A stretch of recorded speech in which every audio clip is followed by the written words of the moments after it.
We convened publicly after a classified session on the posture of U.S. Central Command and U.S. Africa Command. At the outset, I want to thank Admiral Cooper and General Anderson for their distinguished service to their country, as well as for their candid testimony during the closed session. Let me start by addressing the situation in the Middle East.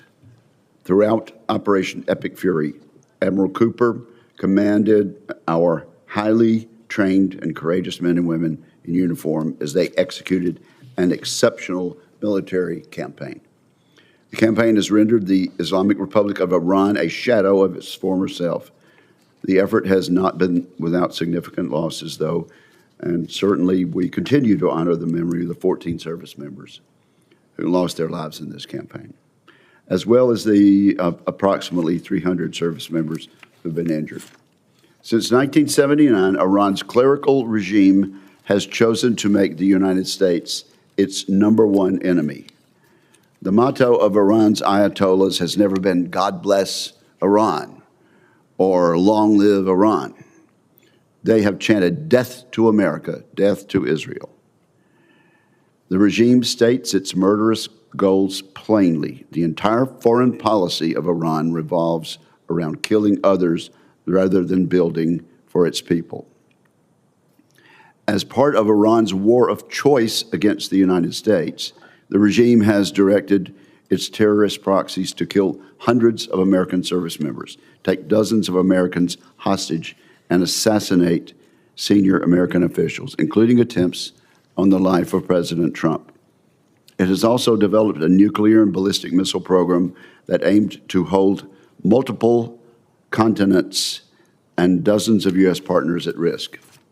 Every American president since Carter has had to deal with the consequences of Iran's war on the United States. Yet rather than dealing with the problem, successive Democrat and Republican administrations sought so-called de-escalation with Iran.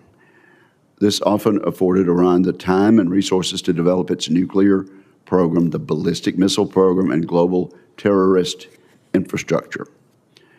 I commend President Trump for recognizing that the Iranian regime cannot be appeased, and for directing action to defeat this threat. Doing so will not be easy. The Iranian threat, the Iranian regime is deeply ideological and insists that it is winning even when it is losing by every conceivable metric. I look forward to Admiral Cooper sharing his assessment of how close we are to destroying Iran's military capabilities. I'd also like to hear what he needs from Congress to ensure our men and women in the uniform have what they need to finish the job. Failing to complete the Iran mission would send our adversaries a dangerous signal about our nation's wherewithal and resolve. It would send that erroneous message to Iran and to other adversaries around the globe. As we've seen, the nature and scope of the threats we face transcend geographic boundaries. This is particularly true as we look to Africa, and that's where General Anderson comes in. The continent is not a distant concern for American national security.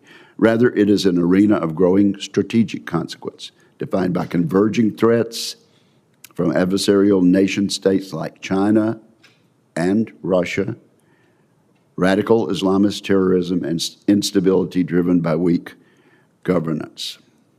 China and Russia recognize the strategic importance of Africa. China is leveraging economic coercion, debt diplomacy, and military basing to support President Xi's global ambition.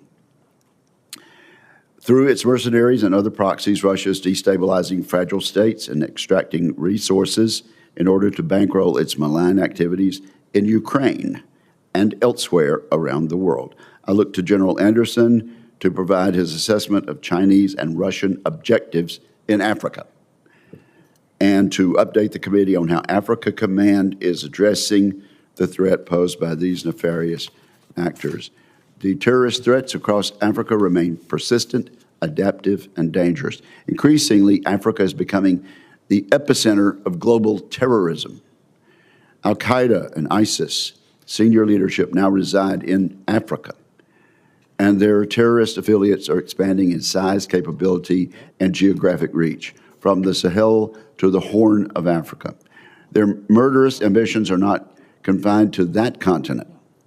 These groups remain intent on killing Americans around the world, yet significant shortfalls in key military capabilities, including intelligence, surveillance, and reconnaissance, complicate our ability to track these groups and the threat they pose.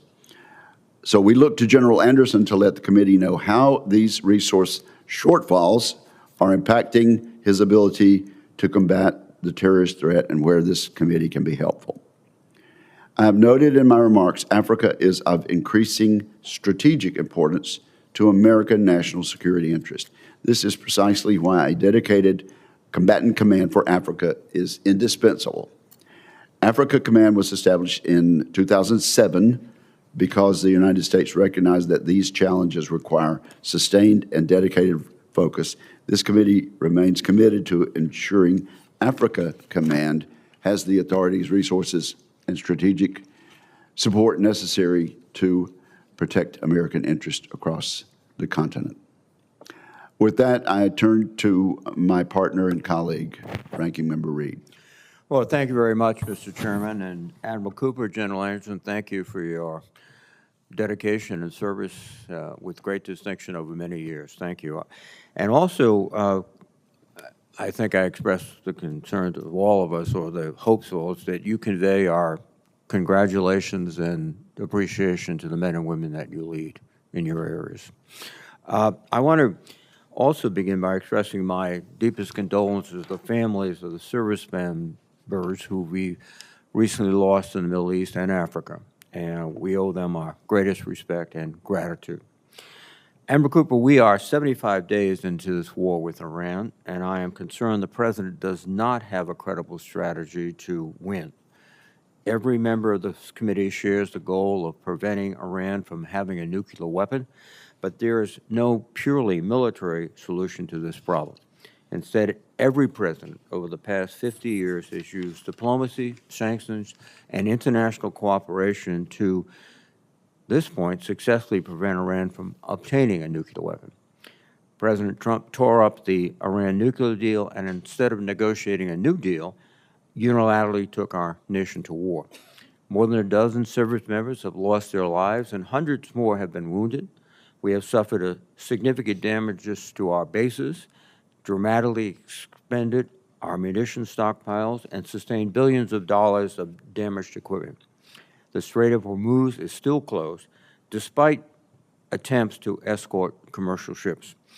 While Secretaries Hegseth and Rubio have said Operation Epic Fury is concluded, it is unclear what objectives have been accomplished. Iran's regime is intact. Its nuclear material remains in place. The majority of its missiles and launchers have reportedly been recovered. Iran has demonstrated its ability to shut down the strait. And most importantly, or certainly of equal weight, American families are bearing real costs at the gas pump and the grocery store for a war they did not want and Congress has not authorized. Admiral Cooper, the military forces under your command have performed with exceptional skill and bravery, and that is attributable to your leadership and your chain of command. The firepower that we have brought to bear in Iran has been formidable, but we have not yet, I think, articulated a clear strategy going forward, and this is continuing to hamper our objectives. I think everyone on this committee would love to see these peace negotiations succeed, and I'd be the first one to applaud significant results achieved through diplomacy. But one of the issues we're facing, and we've talked about it in the closed session, is at every term we are not receiving the information that we are legally entitled to. We've not seen the legal justification for this operation, nor the execute orders, and the administration's explanation for cost and the path forward have shifted constantly. This week, the President said that the ceasefire is on life support, and it leaves us a fundamental question. Where are we and where are we going? And I hope you can touch on that, Admiral Cooper. There's two other concerns in CENTCOM I'd like to address. First, we withdrew all of our troops from Syria, and this has created some adverse consequences in my view. Our modest military footprint there produced significant returns, including a very reliable partner in the Syrian Democratic Forces, a sustained counter-ISIS mission, which we conducted, and a degree of leverage in strategically important area of the world. And we gave that up very quickly when we withdrew. And if you could provide some understanding of the current situation, I'd appreciate it. Second, the ceasefire in Lebanon is fragile, and Israel's continued airstrikes and demolition operations to the south are eroding it. The Lebanese armed forces are one of the few genuine stabilizing instruments we have left in the region, and we should be seriously investing in it. And again, Admiral, I'd like to know what resources you need to make this partnership successful, our partnership with the Lebanese military, in displacing Hezbollah and establishing a reliable government. General Anderson, I'm concerned by discussions about whether AFRICOM should be maintained as an independent combatant command, the same concerns I believe the chairman has. That fight should be not necessary.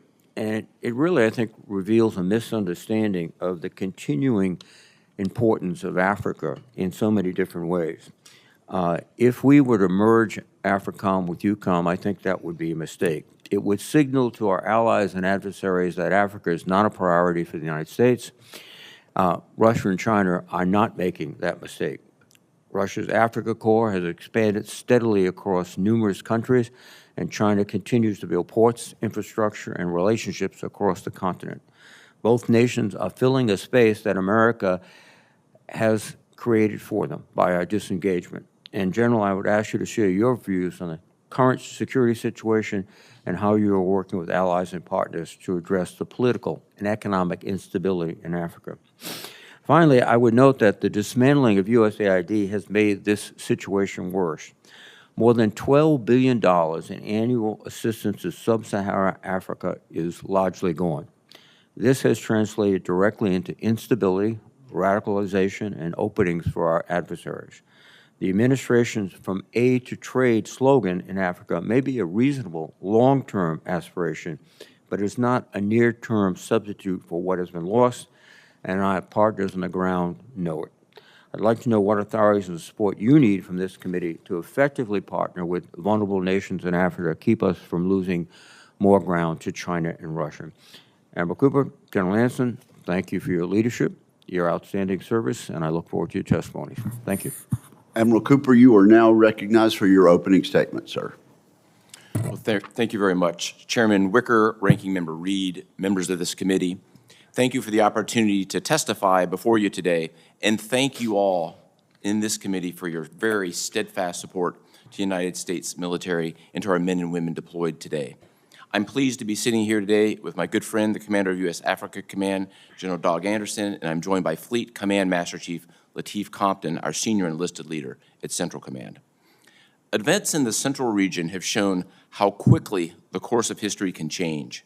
In just the last few years, decades-old features of the strategic landscape, once thought immutable, have been upended, bringing both challenges and opportunities. I strongly believe that every success that we have starts and ends with our people. In just the last 7 months, America's sons and daughters serving in CENTCOM have played key roles in world events, implementing the President's 20-point peace plan in Gaza, degrading the ISIS threat in Syria, preventing what I would characterize as an ISIS crisis by conducting a historic prisoner transfer to Iraq, creating the most integrated and effective air defense architecture ever seen, which was decades in the making, and most recently addressing the Iranian threat. The performance of our warfighters in Combined Joint Task Force Operation Inherent Resolve, often referred to as CJTF OIR, is particularly noteworthy. In January, responding to a rapidly deteriorating security situation, they executed an extraordinary transfer of more than 5,700 ISIS prisoners, all terrorists, from Syria to Iraqi custody.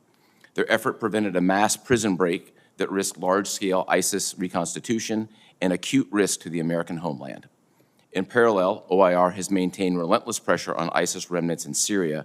Most recently, Operation Hawkeye Strike removed over 50 ISIS terrorists and 100 terror infrastructure targets from the battlefield.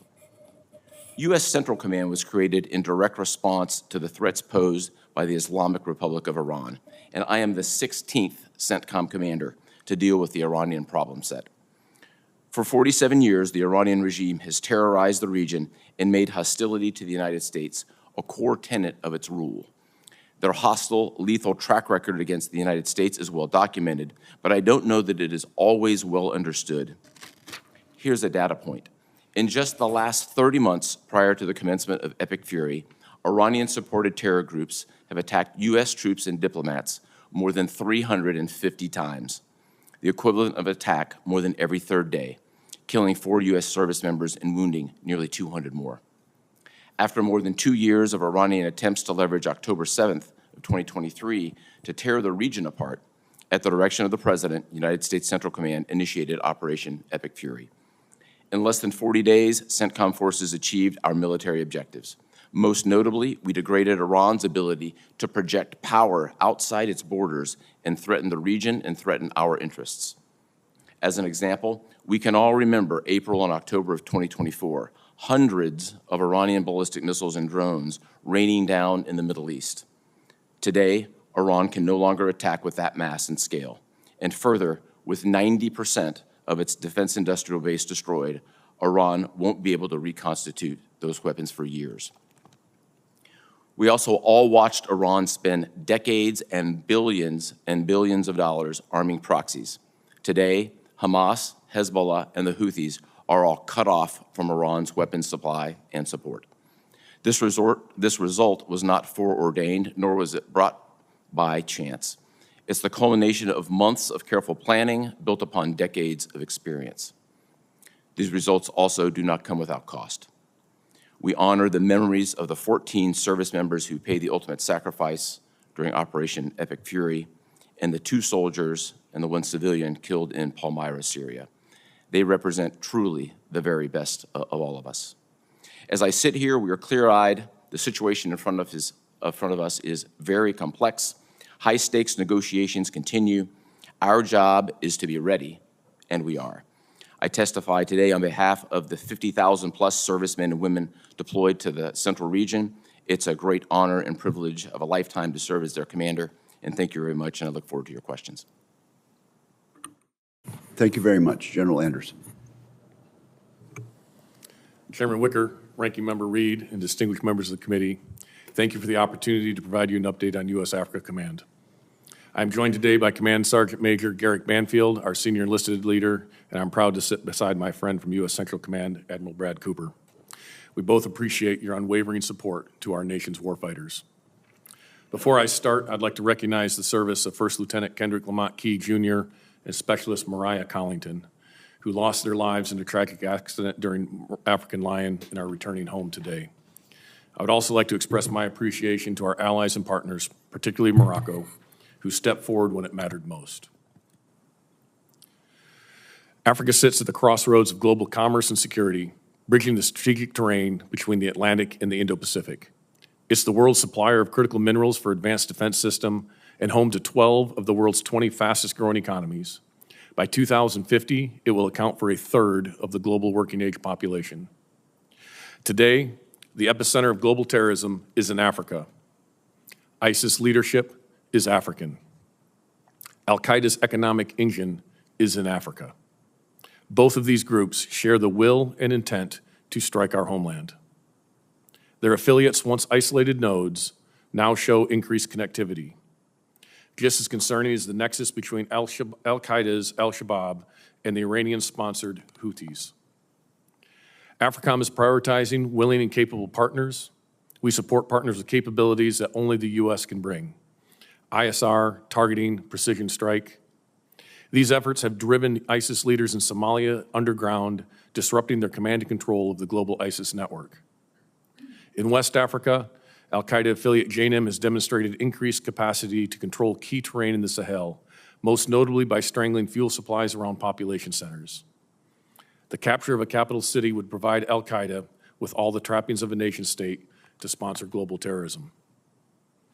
With a 75% reduction in our regional posture over the past decade, compounded by the drawdown of our allies, we struggle with an intelligence black hole. And without sufficient indicators and warnings, we risk being blind to the gathering dangers and threats in the region. AFRICOM's lack of expeditionary capabilities and diminished force posture compromise our crisis response. In a crisis, we can always surge assets, but you cannot surge trust. Our reduced presence on the continent also allows disruptive actors to drive the agenda, undercutting American interests. China views Africa as its second continent, securing control over critical minerals and infrastructure, potentially boxing us out of resources that energize our industrial base. Africa also serves as Putin's purse, where Russia exploits instability to extract resources, to include human lives, to fuel its war machine. To contend with these threats, AFRICOM must think and operate differently. With less than 0.1% of the department's budget, we must maximize every taxpayer dollar to deliver an outsized return on investment. AFRICOM continues to leverage low-cost, high-yield activities to amplify our impact on the continent. Programs like the International Military Education and Training and the State Partnership Program are reliable force multipliers that forge enduring relationships with African militaries and are proven models for cost-effective burden sharing. The AFRICOM exercise program is emerging as a battle lab to test and validate new technologies on behalf of both the joint force and our African partners. And finally, AFRICOM is focused on the critical convergence of security and economics. Our efforts span all elements of national power as we coordinate closely with state, commerce, energy, and treasury. The department's new economic defense unit has been an invaluable partner.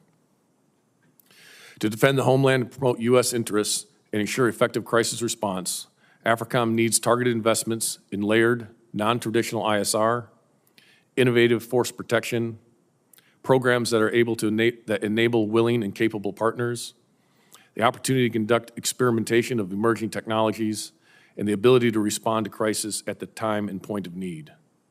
Africa is a continent of opportunities, not only crises.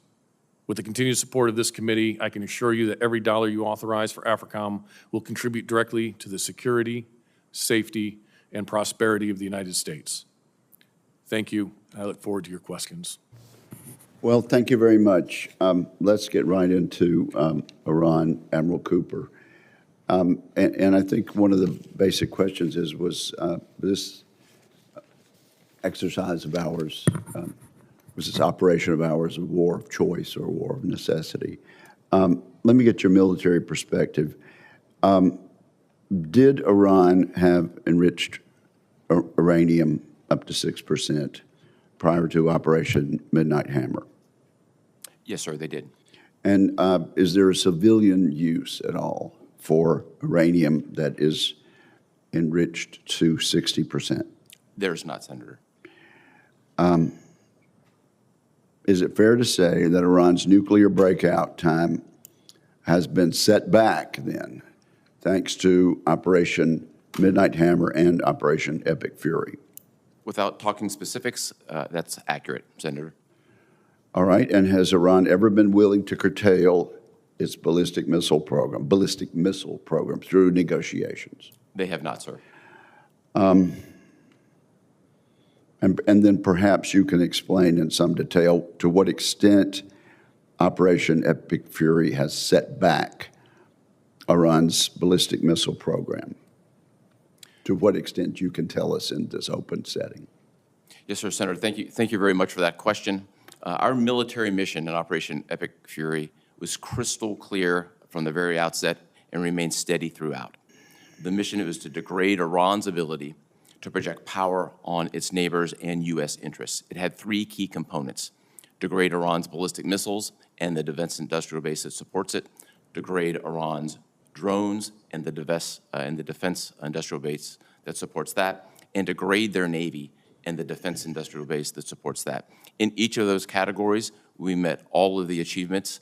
Each of those systems were significantly degraded. If I gave you just a couple of examples, the defense industrial base for their drones and their missiles and their Navy were degraded by 90%. They have about 10% left. For the Navy, my military assessment would be that the Navy will not begin to rebuild for 5 to 10 years. Many of you are served in states that build ships. It's complex. It's particularly complex when you don't have an industrial base to build it. My professional perspective on this also is that Iran would not return to the same level of Navy that it had for a generation. Now, this 10% of drones left, are they exquisite or the sort of relatively inexpensive drones we've been hearing about? Senator, thank you for this question. I think I'd like to use the opportunity to myth bust on drones. Okay. The days of $35,000 drones that we saw in the last couple of years, particularly in the fight against the Houthis in Yemen, those days are behind us. Today, we face an increased threat from drones that are highly sophisticated. They're jet-powered. They have high-end sensors. They have electronic warfare. They have signals intelligence. So those days of using high-value defenses to shoot down cheap targets are behind us. Quite the contrary, what we have been doing lately is using our own low-cost one-way attack drones, attacking Iran, making them use higher and more expensive weapons. So I can confidently tell you we have flipped the cost curve in many ways, always work to be done, but I like where we are in this regard. Okay, and you know, there's been a lot of talk about part of the negotiations being giving up the nuclear ambitions, but almost as important to me is the support of terrorist proxies. So has Iran ever been willing to end its support for the terrorist proxies, Hamas, Houthis, Hezbollah? They have not, Senator. So to what extent has this exercise, this operation, denied Iran resources for funding terrorism? Senator, this has been a significant priority from the outset, and as we sit here today, there are no resources and equipment that are flowing from Iran to Hamas, Hezbollah, or the Houthis. Those transfer paths and methods have been cut off. To the extent that that source of support has been cut off, what are the other sources of support that these terrorist groups can look to? I think some of those pieces are best discussed in a more classified environment, but I think the key element of this is the main supplier of resources and training for decades and billions of dollars, and we've seen all this before our very eyes. Those pieces have been completely cut off today. Thank you very much. We'll take another round, but at this point, I recognize the ranking member. Thank you very much, Mr. Chairman. Admiral Cooper, is Iran militarily still able to inflict significant damage on infrastructure of the surrounding countries in the Persian Gulf? Senator, in this environment, what I would tell you is their capabilities have been dramatically degraded. That certainly doesn't mean that they don't have anything left, but the large-scale volleys that we've seen over the last couple of years, Iran is no longer capable of executing those. This would be less large-scale volleys than directed attacks on critical infrastructure, which would set back petroleum production, even if the Strait of, or petroleum distribution, I would say, even if the Strait of Hormuz is open. Does that capability still exist?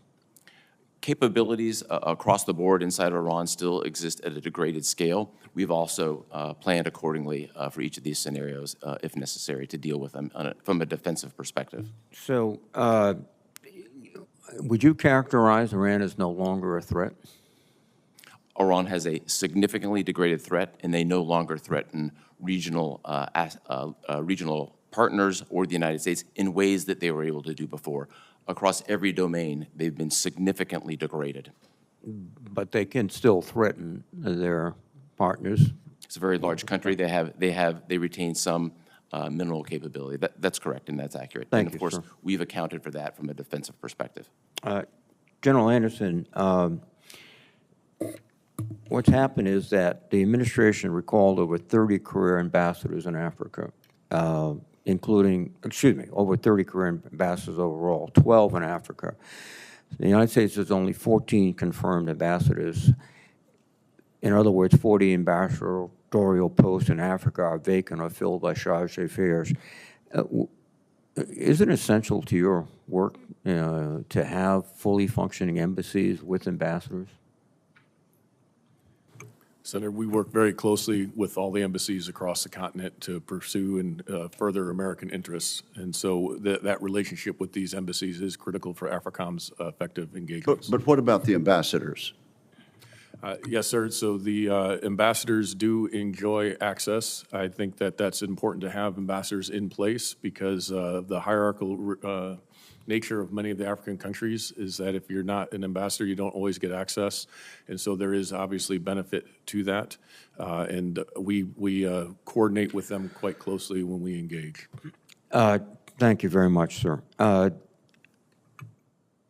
You are combating one of the most sophisticated information warfare operations we've seen in a long time from Russia. What can we do to improve your ability to withstand this information operation and also to engage in something on the same level by the United States? Yes, Senator, I appreciate the recognition of this concern because our adversaries are very active in the information domain. As you highlighted Russia, I'd also say China is also very active in these domains. They use this to undercut not only our interest, but undercut and disrupt the democracies that are in Africa. And this is an area that I've talked to several of the leaders across, especially coastal West Africa, that are very concerned about the Russian propaganda that is destabilizing their democracies. For me, we have a limited budget that we are mostly in a reactive mode to respond to issues. What would be beneficial as one of the few entities that looks across the entirety of the continent is a consistent budget that would allow us to campaign in the information space. We coordinate very closely with State Department and others on this and work with the embassies, but our ability to look across the continent and highlight these things, I think, is an area where we could be of benefit to the American interest. Thank you, sir. Admiral Cooper, one more question. Do we still maintain a relationship with the Syrian Democratic Forces?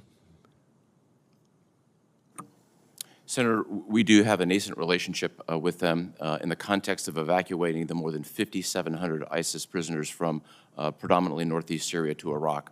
A small number of prisoners, mostly chronically ill and with multiple amputees, stayed in the primary prison known as Hasaka, and SDF is today serving as the guards. Just a follow-on question. Do you detect any sort of kind of resentment or to our rapid departure from SCF?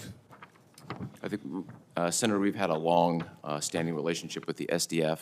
The ceasefire that they have in place today with the Syrian government remains in effect, and we remain engaged. Thank you very much, sir. Thank you. Thank you. Senator Fisher. Thank you, Mr. Chairman.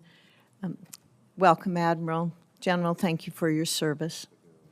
Admiral, what did the Iranians' attempted missile attack on the island of Diego Garcia tell us about the ballistic missile program and their intent to use it? Did it come as a surprise? Senator, appropriate to talk in this forum, because there's clearly a classified component to this. I think we've all heard publicly what Iran described as their self-imposed limitations on their missile force. The execution of that particular attempted strike, which failed, was twice the distance of what they previously advertised that they said that they would self-constrain themselves to. Thank you. And as you look at the total operation, the conflict there, what lessons have you learned from that? And how have you used those lessons thus far to ensure that your command is prepared for the fight that we have today? Yeah, Senator, thank you very much for this. It's fair to say that we have captured thousands of lessons, mostly tactical. I think there's no military in the world that makes adjustments as well as the United States military does. And whether they were in stride tactically with a lot of support from organizations back in the United States, or they're more at the operational level, we took a very hard look inward to see where can we improve our defenses. Force protection and protecting our people is my #1 priority. We focused on that first, made a significant number of adjustments to enhance what was already a very effective air defense umbrella. And that's where we are predominantly focused, as well as putting ourselves in a position to meet a wide range of contingencies going forward. Thank you, sir. General Anderson, ISIS is on the rise in Africa, and you've been very, very clear about that. How is your command working with our partners in order to address that? Senator, you are correct. ISIS is putting a concerted effort in its establishment on the continent. We have been working very closely with willing partners who have been willing to address this threat. So 2 examples of that in northern Somalia, working with the Somali and the Puntland forces there to go up into those mountains. What has been key there to putting pressure and isolating the ISIS leadership there is the partners' ability to stay in those mountains. And so our partnership to provide them the intelligence, some training, and some limited logistics that allow them to stay is helping isolate that leadership node in Somalia. We've also been working very closely with Nigeria, who is in the last few months opened up with a very positive engagement with intel sharing and ability to go after and target some of these terrorist threats that are in northern Nigeria. And so that has been a positive area that we've seen as well. We would like to reestablish some pragmatic relationships in the Sahel, where ISIS also has a stronghold, where they are currently holding an American hostage in order to gain better access. And that's an area we need to continue to improve, to work with those partners for a intel sharing and understanding of what that threat is there. But we are working very deliberately with our partners to address these common threats. Do you feel that you're appropriately resourced to address these threats? We have the minimum necessary resources in order to address the threats.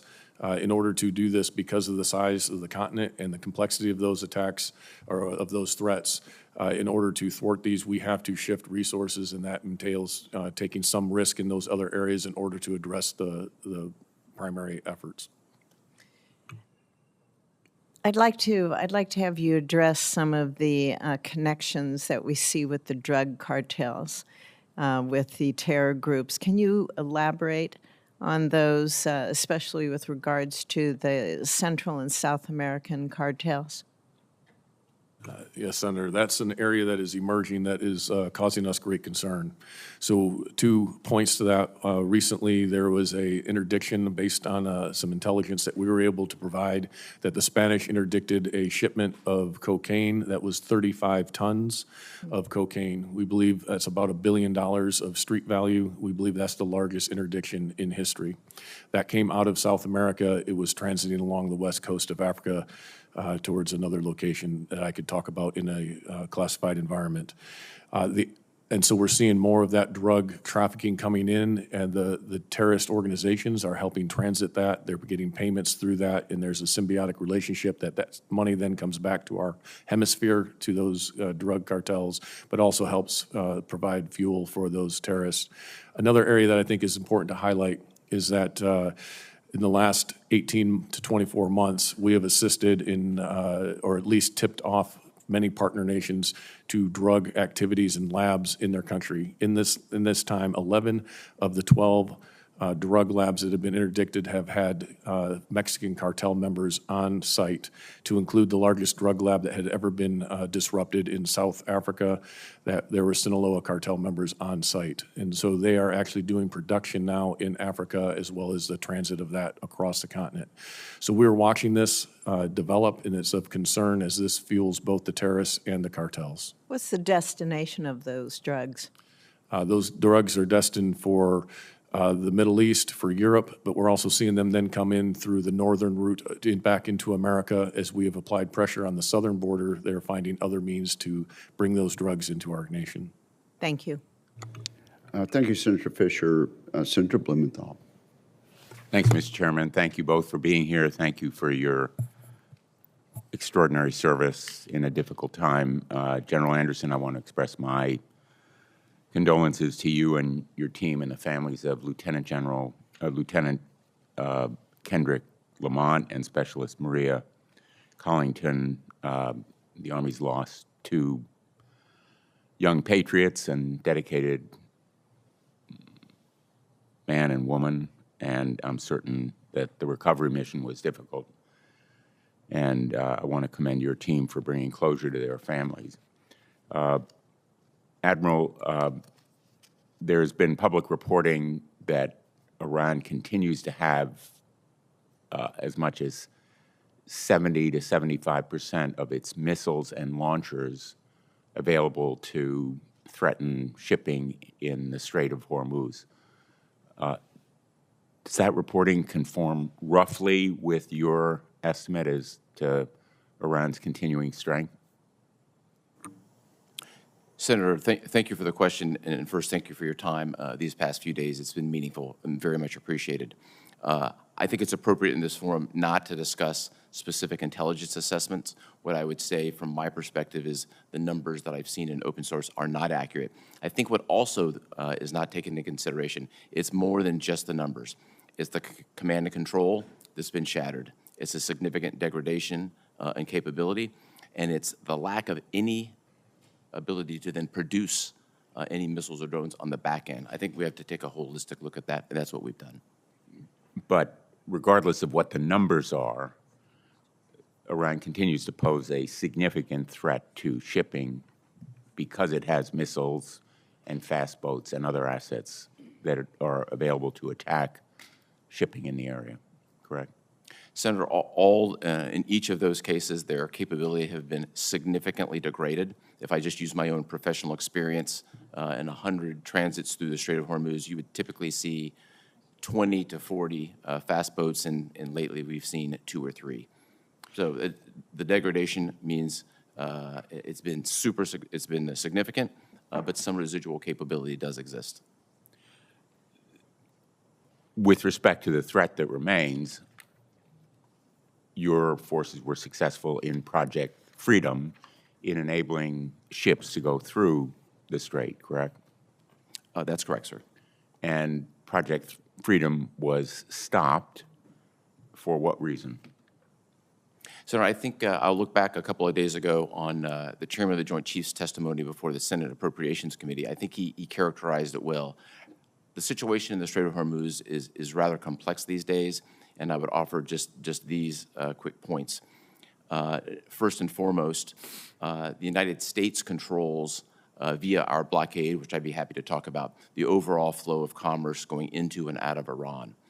The Iranian capability to stop commerce has been dramatically degraded through the straits, but their voice is very loud, and those threats are clearly heard by the merchant industry and the insurance industry.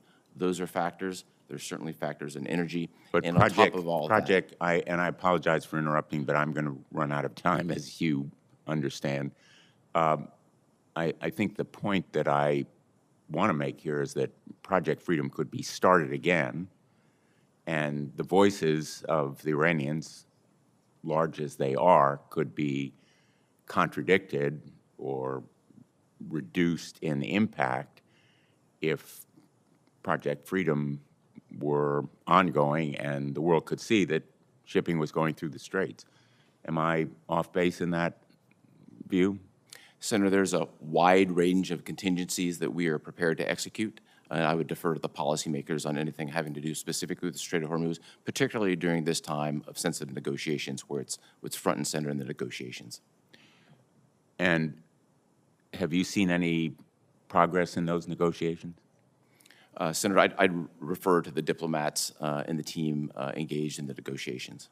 Let me ask you, in the time that I have left, one of the objectives that President Trump articulated at the beginning of this war, which in my view could not be accomplished with bombing, was to secure the enriched uranium. Would you agree that taking possession of that uranium would require boots on the ground and significant casualties for United States forces? Senator, in this particular forum, I think it would be highly inappropriate, given the classified nature of any contingencies, to talk about the nuclear program. Well, let me just finish by making the observation that you have, I think, sought to be forthcoming to the committee in the classified setting where we had an earlier conversation with questions and answers. My view is that the vast majority of what you told us should also be told to the American people. They deserve to know. And our adversaries know a lot of what we know.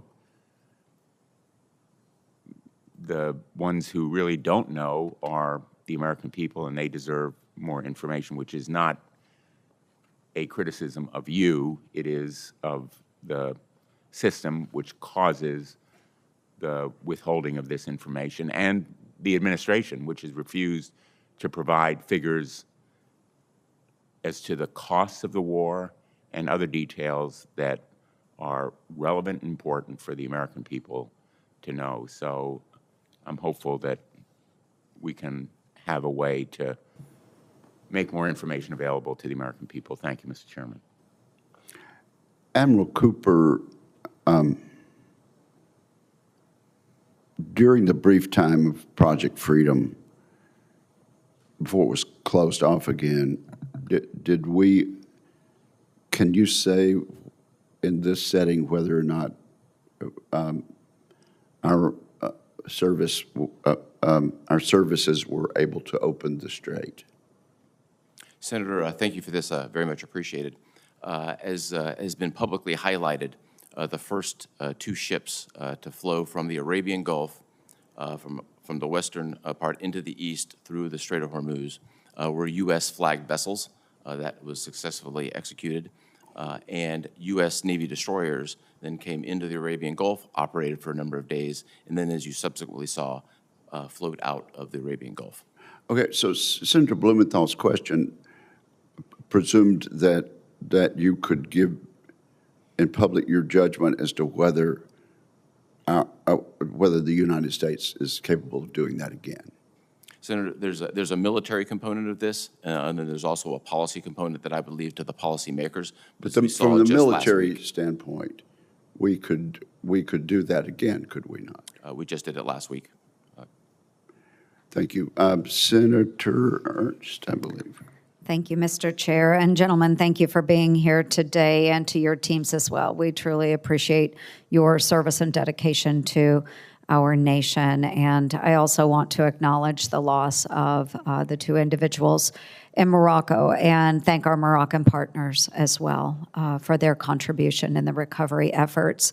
I do want to recognize, Admiral Cooper, those that we have lost during this current operation, or the former operation Epic Fury, as well as the two Iowa National Guardsmen that we lost in Syria this last December.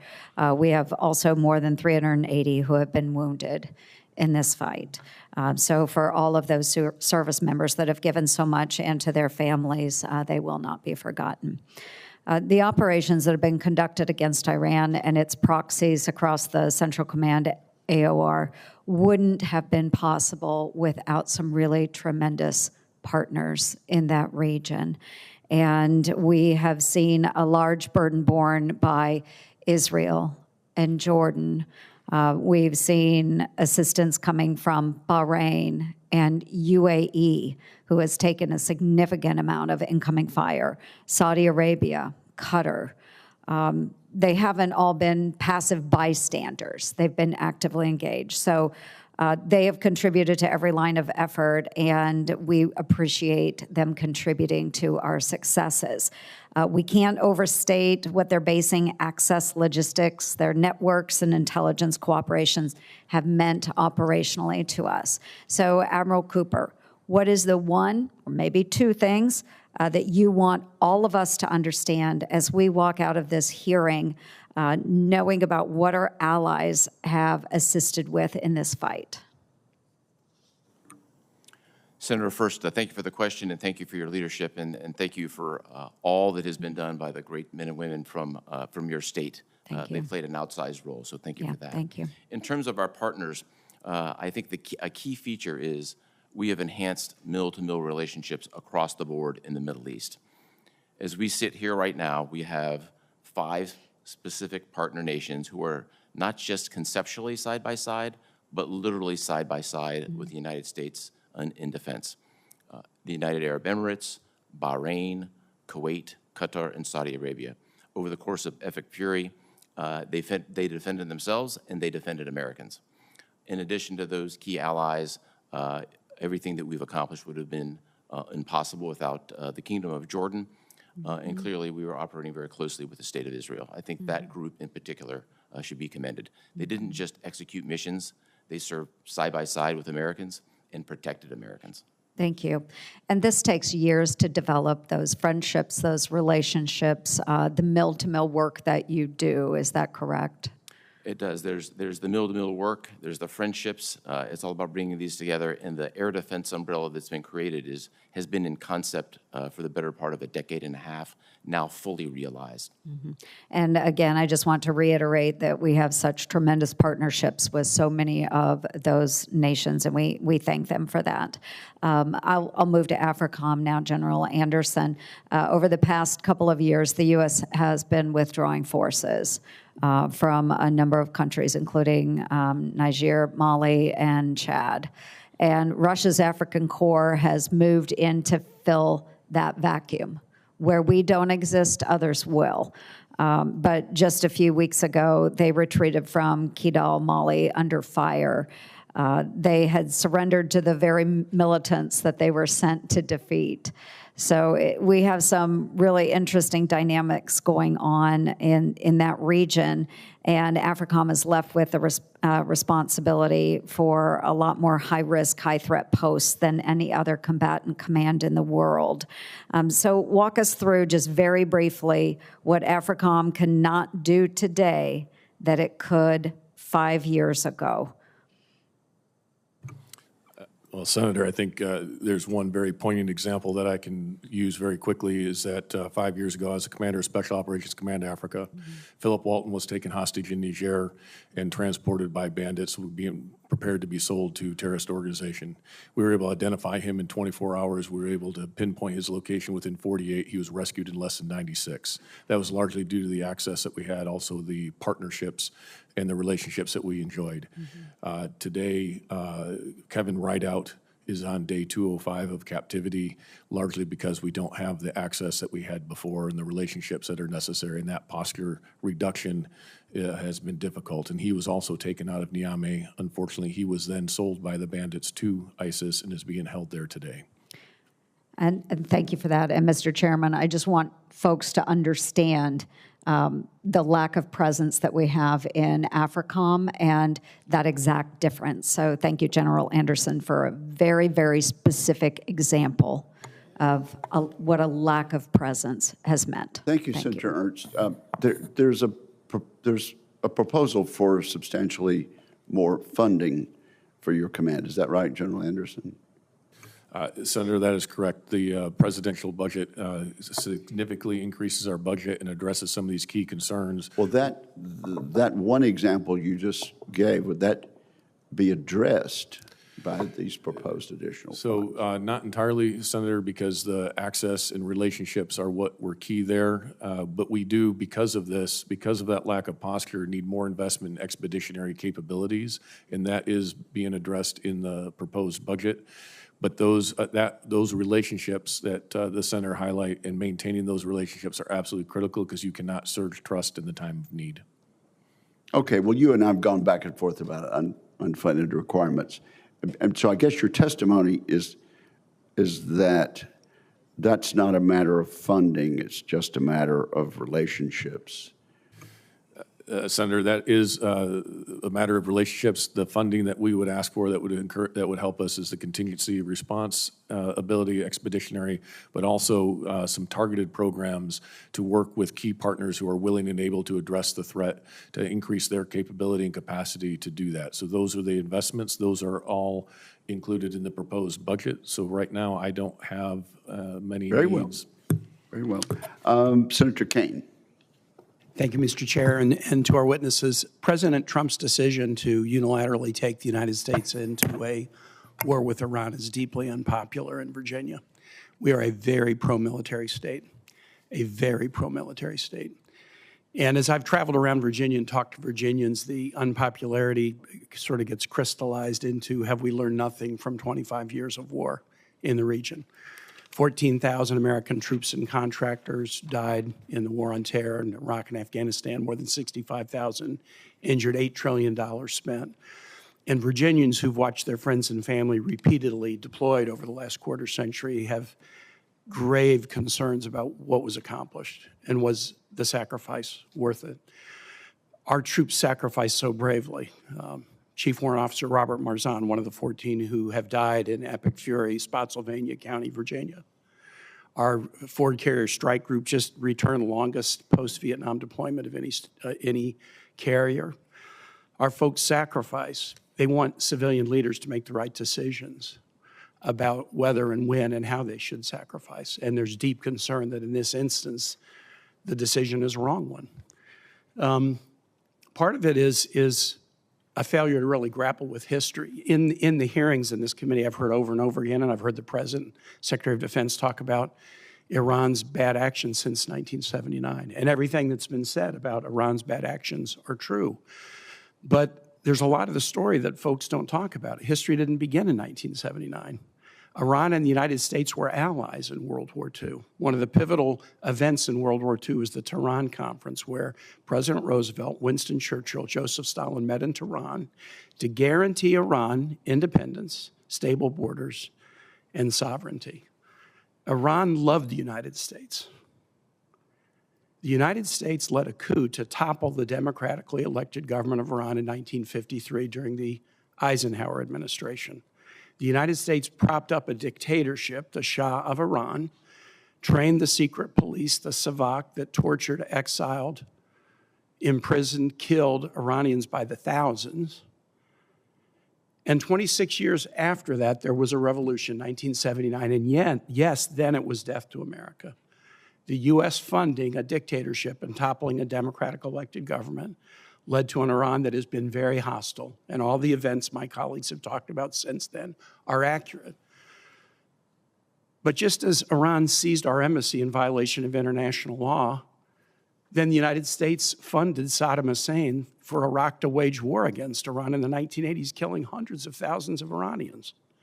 And just as Iran funded proxies that bombed a Marine barracks on our embassy in Beirut, the USS Navy shot down an Iranian civilian aircraft in 1989, killing 290 civilians. And the U.S. invaded Iran's next-door neighbors to topple their government. And then, yes, Iranians attacked U.S. troops arrayed near their border, and we've attacked and killed their leadership. I'm not saying that Iran is good. Iran is horrible. Horrible to its neighbors, horrible to people outside its borders, and even worse to its own people. But if you ignore the history of the back and forth between the U.S. and Iran, you will not get this right. If more war between the U.S. and Iran were the answer, we would have found the answer sometime between 1953 and now. Here's something I think it's important for my colleagues to know. We did look for a path, a diplomatic path, to end this hostility that's been going on since 1953, and President Trump tore up a diplomatic deal over the advice of his Secretary of Defense and Secretary of State. And many of us said at the time, if you do this, it is likely to lead to Americans dying. If you make diplomacy impossible, you will make war inevitable. And I believe the troops who have been killed in epic fury would be alive today if the United States had not decided to abandon a diplomatic deal. Admiral Cooper, and to my colleagues on the committee, here's something that's pretty amazing that we shouldn't settle for. The administration is refusing to allow members of this committee to see the OLC opinion stating the legal case for war. We've always had the ability. We're armed services members. We're being asked to fund a $1.5 trillion budget, but our request to the DOJ to see the OLC opinion justifying this war, they have refused to allow members of the Armed Services Committee to see it. U.S. senators, appropriators, we're not allowed to see it. What are they hiding? If they will not allow us to see the legal rationale for the war, what are they hiding? And Mr. Charles just conclude and say, I hope we might, as a committee, whatever our agreements about the wisdom or the legality of the war, I hope we might, as a committee, agree that we should at least, in a classified setting, be able to read the legal opinion upon which this entire 76-day war is based. Thank you, Mr. Chair. Yes, thank you, Senator. You have made a statement that raises questions that these two witnesses are unable to answer because you've asked you've raised policy questions. And so just for the benefit of those listening in, we have had the civilian leadership before this committee to answer questions like that, and these two gentlemen would have to decline. If you had formed that and stated that in the form of a question, they would have to decline to answer because that is a matter of policy. Who is next? Senator Moody, you are recognized. Thank you, Mr. Chairman. And thank you for being here today. Admiral Cooper, General Anderson, thank you for your leadership to the men and women of CENTCOM and AFRICOM. Thank you for everything that you have done over the course of your careers and are continuing to do to serve our country. And I see there are so many men and women with you, behind you, to support these efforts today, to speak with us, to meet with us, to answer our questions. I know a lot of preparation goes into that, and so I thank you as well. Admiral Cooper, the fight you're leading, certainly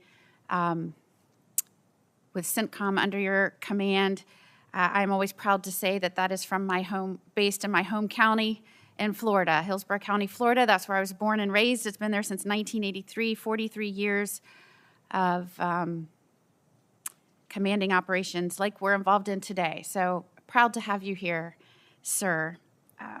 Florida is so involved from SOCOM, Space Forces Central, Patrick Space Force Base, Cape Canaveral.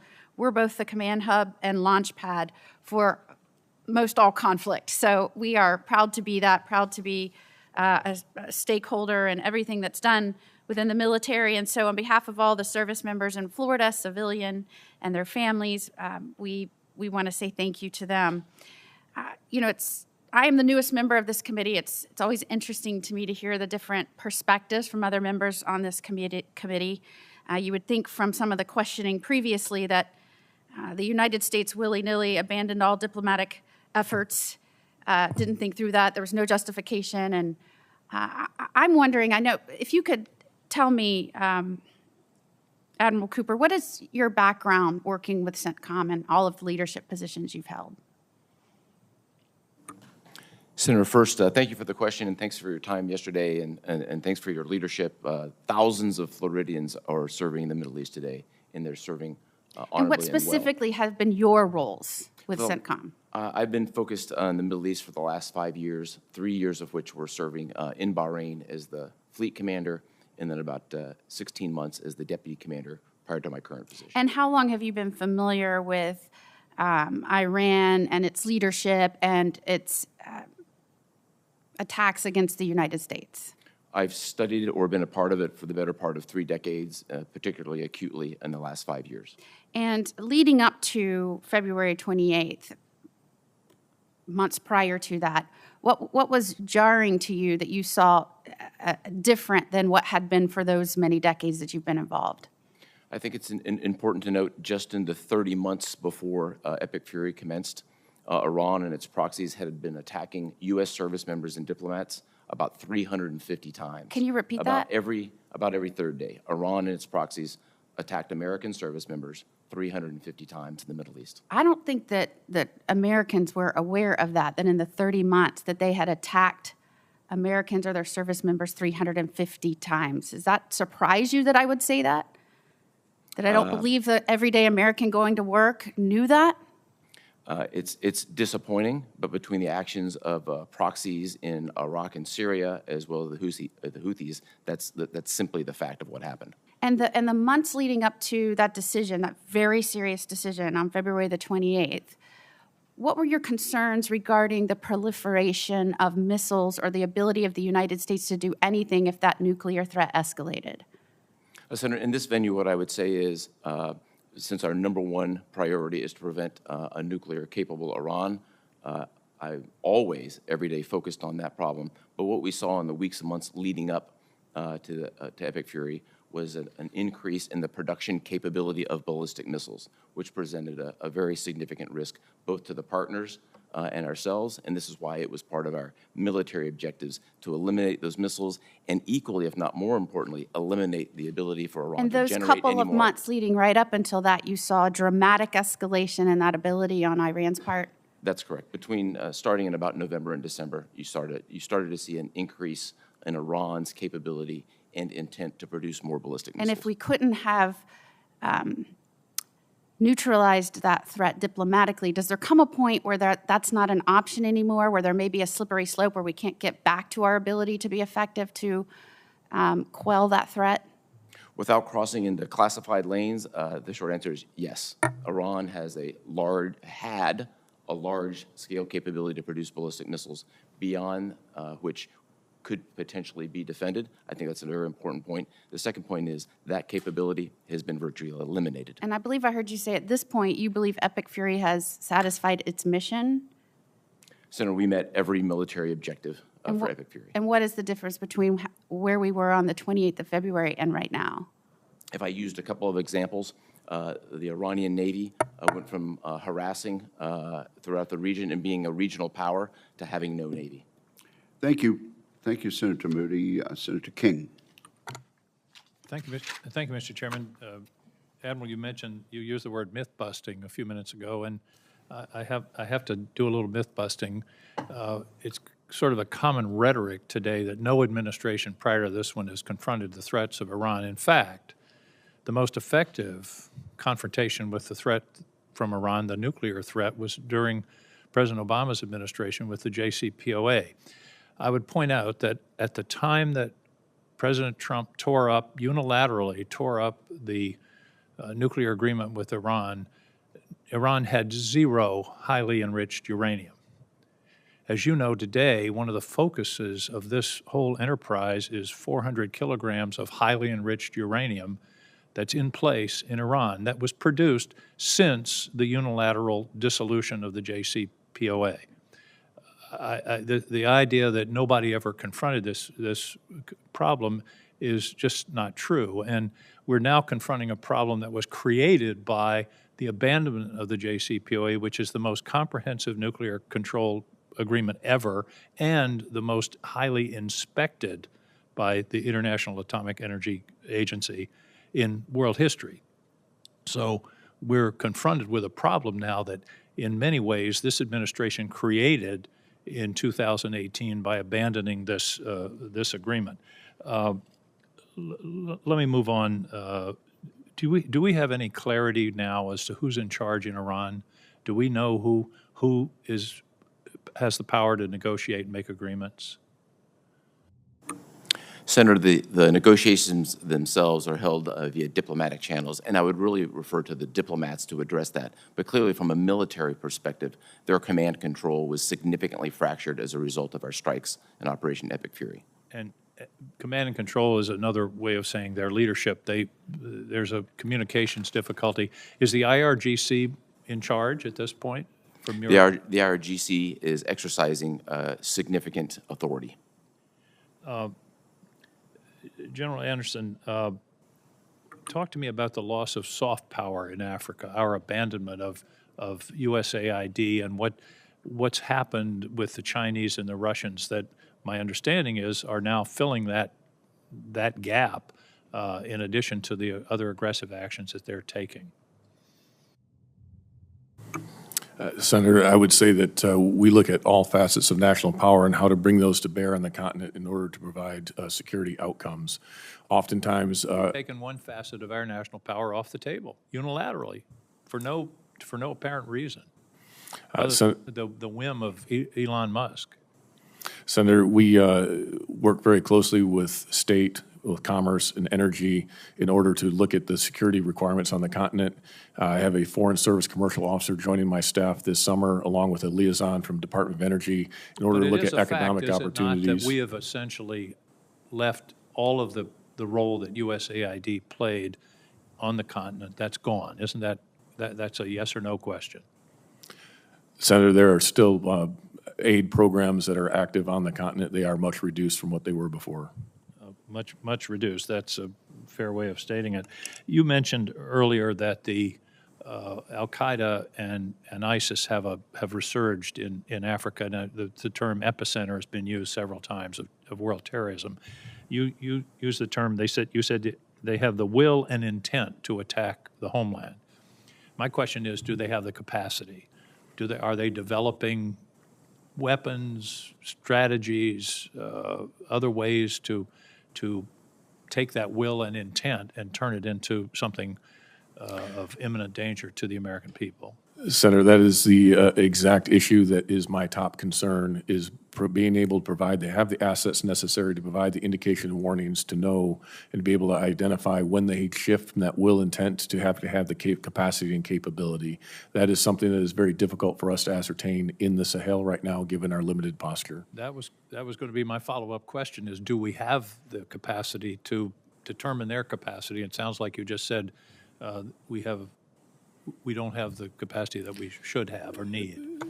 Senator, we are, that's why in the President's budget, we have asked for additional intelligence, surveillance, and reconnaissance capabilities, and why we're also looking at a layered approach to look at everything from surface to space, to look at commercial assets, to look at emerging technologies, open source as well, and use these technologies, especially artificial intelligence, in order to fuse these multiple different types of layered ISR in order to gain that understanding and illuminate this black hole of intelligence in the Sahel. We cannot sustainably afford to do that solely with airborne ISR, so we have to look at a multifaceted approach. There are some very promising emerging technologies that we are looking into and that are affordable and sustainable, and that also can work with our partners. Because one of the key points to this is not necessarily ours to action. So having that the intelligence that we can share with partners so they can then action those on a mutual threat is going to be key to our future. But being able to understand that is the number one priority of the command, and where we are looking at investing with emerging technology. And I think, as you've testified, if they take over the capital of Mali, that's a very dangerous moment. That would be a game changer, I believe, in how they would be viewed internationally and what attraction they would be then, I think, to other adherents.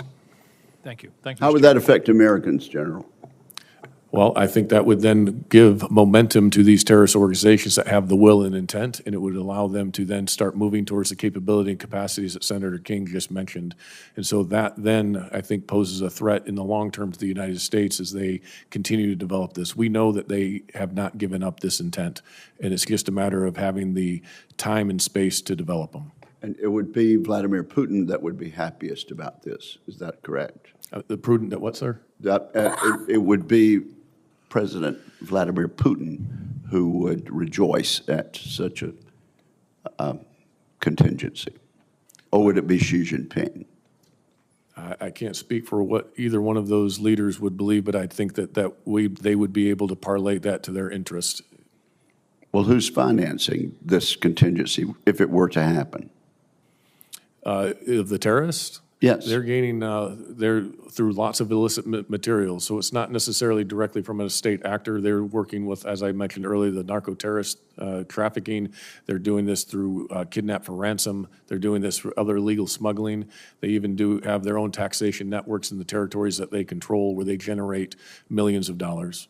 And before I turn to Senator Scott, with regard to the funds that we're not spending anymore on USAID, but have been supplemented elsewhere. In terms of dollars, let's talk in terms of U.S. dollar equivalents. How does the food aid, health aid, and development aid that we're currently delivering in your jurisdiction compare to what China and Russia are doing? Senator, I don't have those exact numbers. I'd have to get back to you on those, as those are often in other departments, other agencies within the government, but we can look into that for you and look at what that comparison is between what China and Russia are doing. If you would, then supplement that on the record for us, because I don't know the answer either. Senator Scott. Thank you, Chairman. Thank both of you for your service and all the men and women that work for you. Admiral Cooper, can you, I know this is not a classified setting, but can you talk a little bit about what other countries have done to help us either with intelligence or with military capabilities? And I don't know whether you want to do this or not, some that you would like to have done more? Senator, I think the most prominent 7 countries that have been most helpful and served side by side are 5 of the 6 GCC countries, UAE, Bahrain, Qatar, Kuwait, and Saudi Arabia. Also indispensable in our effort has been the Kingdom of Jordan and clearly Israel, with whom we conducted the strikes. We're always eager to expand partnerships. There's a couple that I think I could address in a classified setting that were less than stellar. Okay. And do you feel like we've been a great partner to them in helping them build up their capabilities over the last 20 years or so? Senator, I think it's been an excellent two-way street, and if I look at mill-to-mill relationships, it's been very strong. I'd simply highlight the result of years of effort in collaboration and partnership, put our partners literally side by side with Patriot defenses, with our partners defending Americans. I think that sends a lot. I think that sends a good signal and says a lot. So I think Senator Wicker asked you some questions about drones. We had a meeting the other day, and the individual came in and said that Ukraine is building 5 million drones a year. And so they probably are ahead of most people because they've had to, because of war they're in. So can you talk about, are we where we need to be with drone technology? Are we using it everywhere we can? Are we where we need to be with regard to drone defense capabilities? Can you just talk a little bit more about that? Yes, Senator. First, I would say that the Secretary and the Department's focus on drone domination, drone dominance, has really kick-started our capabilities and flowed more capabilities into the region much faster than we had seen before. And many of those capabilities have now been proven in combat. I think in a classified setting, I'd like to tell you what that looked like. But as we sit here today, we have drone capabilities in the air, on the sea, and under the sea as a result of this initiative. Do you have any feel for whether the impact you've had on Iran has impacted their ability to help Russia in their war against Ukraine? So I think best to discuss that in a classified setting. Clearly, Iran and Russia have had a years-long relationship, particularly when it comes to drones. So what are you most proud of? What are you most proud of that you've accomplished since you've had this role? Absolutely, number 1, 2, and 3. I'm most proud of the men and women who executed an extraordinarily complex mission, the first major combat operations that the United States has seen in a generation, establishing, in my mind, the latest, greatest generation of American warriors. Same question, General Anderson. What are you most proud of that you've accomplished so far? Senator, I think I would agree with Admiral Cooper that it's the men and women of the very small footprint and very small amount of resources punch way above their weight class and have outsized impacts on the continent. What we just did in African Line in Morocco was significant in our largest exercise on the continent of bringing over 40 nations together to include over 36 African countries and nations as far away as Brazil and Japan. That ability to convene is one of the great powers of the United States, and it differentiates us from many others. So I am proud of the fact that we can do that and that we can not just pursue our own readiness, but actually bring multiple nations together to address common threats. Thanks, both of you, and thanks to all the men and women that work for you. Thank you very much, Senator. We have Shaheen and then Hirono. Thank you, Mr. Chairman, and again, thank you to both of you for being here and for your service. I wanted to pick up on Senator King's questions about the closing of so much of our foreign assistance in Africa, General Anderson, and Senator Wicker asked what we're seeing in terms of China. I have a couple of examples that I think are worth pointing out how much that has meant in terms of China's ability to make inroads, because China has actually eclipsed Russia as the largest weapons exporter to sub-Saharan Africa, which I'm sure you're aware of. And 70% of all African armies now operate vehicles from the PRC as opposed to the United States. Beijing's looking to expand military grants, training, and joint exercises between the PRC and African countries. And we don't have the kind of foreign assistance soft power that we did before the elimination of USAID. But you mentioned, General Anderson, that you've taken on a foreign commercial service officer, which I think is a really interesting idea. And as you're aware, I'm sure, at INDOPACOM, Admiral Paparo has really used this to good advantage, coordinating with the State Department, with the Development Finance Corporation, with the U.S. Trade Development Agency, and the Millennium Challenge Corporation to identify potential projects to work on in that AOR. So can you talk a little bit more about how you're identifying development projects and whether you need any other authorizations from Congress or support for this effort from us so that you can help implement the kind of coordination that's going on in Indo-PACOM? Senator, yes, I very much appreciate your interest here because this is an area I think is emerging on the continent with just the demographics of the continent and the growing economies. Being able to identify the intersection of security and economics is absolutely vital. All of the agencies you mentioned are ones that we are coordinating with to make sure that those investments go into the continent and have the greatest effect, but they're also informed by what are the security implications. So sometimes it may not have the same economic return, but that return may come in security. And that's where we come in, is being able to convene some of these different agencies as well as private industry to be able to articulate what those security concerns are, what those implications are, and then also the fact that we are able to execute exercises and other things around the continent helps go into the calculus of those investments and buy down some of that risk. So that is what we're looking to develop. So do those agencies routinely check with you if there's a major project that they're looking to fund in Africa? So historically, no, and that's why we're standing up a very small unit within the headquarters in order to have that point where they can help facilitate these discussions, because often they didn't know where to have them.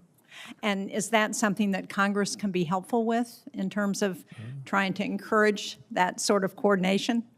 I think there are ways that encouraging that coordination would be very helpful in being able to articulate this across the committees that oversee these various agencies and understanding how that interrelation of national power can come together, that it's not always the military lever that produces a security outcome, but being able to have that dialogue I think would be critical. The other area that I think would be very helpful also is incentive structures that help energize our industrial base to help produce the equipment that our partners want.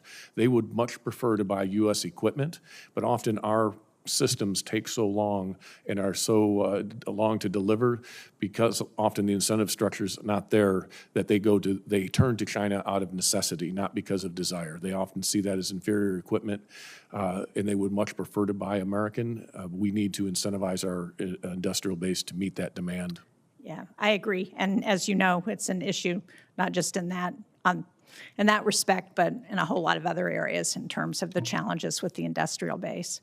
Admiral Cooper, one of the things that's gotten a fair amount of attention in recent weeks has been President Zelensky's working with some of our allies and partners in the Middle East in response to the war in Iran on the expertise that the Ukrainians have developed to address counter-drone responses. Can you talk a little bit about what you're seeing with respect to that and whether our allies and partners find that kind of support helpful from the Ukrainians? Senator, I think most significantly, we adopted a large number of tactics, techniques, and procedures that the Ukrainians have passed us that have helped us defend Americans. And all of our partners are working with Ukraine in some way, shape, or form. I'd really defer to them, let them talk about it. But are they more effective as a result? Yes. Thank you. Thank you, Mr. Chairman. Senator Hirono. Thank you, Mr. Chairman. Before I begin my questions, I want to again take a moment to highlight the true costs, both for the military and everyday Americans, of the president's illegal war with Iran and summarize how we got here. 13 brave U.S. soldiers have been killed and more than 400 have been wounded. The DoD is now estimating that this war has cost over $29 billion and costing more every single day. The continued closure of the Strait of Hormuz, which somehow caught the president by surprise, is directly contributing to the growing affordability crisis that Americans are facing. And negotiations are at a stalemate, but it's becoming clear. This president's plan is to attempt to secure an agreement that looks very similar to the 2015 JCPOA, which my colleague, Senator King, referred to, which this president recklessly tore up in 2018.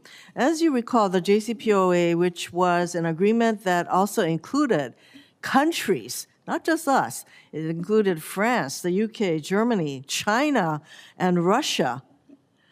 And the JCPOA put limits on Iran's nuclear program, with a rigorous inspection and monitoring program run by the IAEA, all of which was tossed out by President Trump.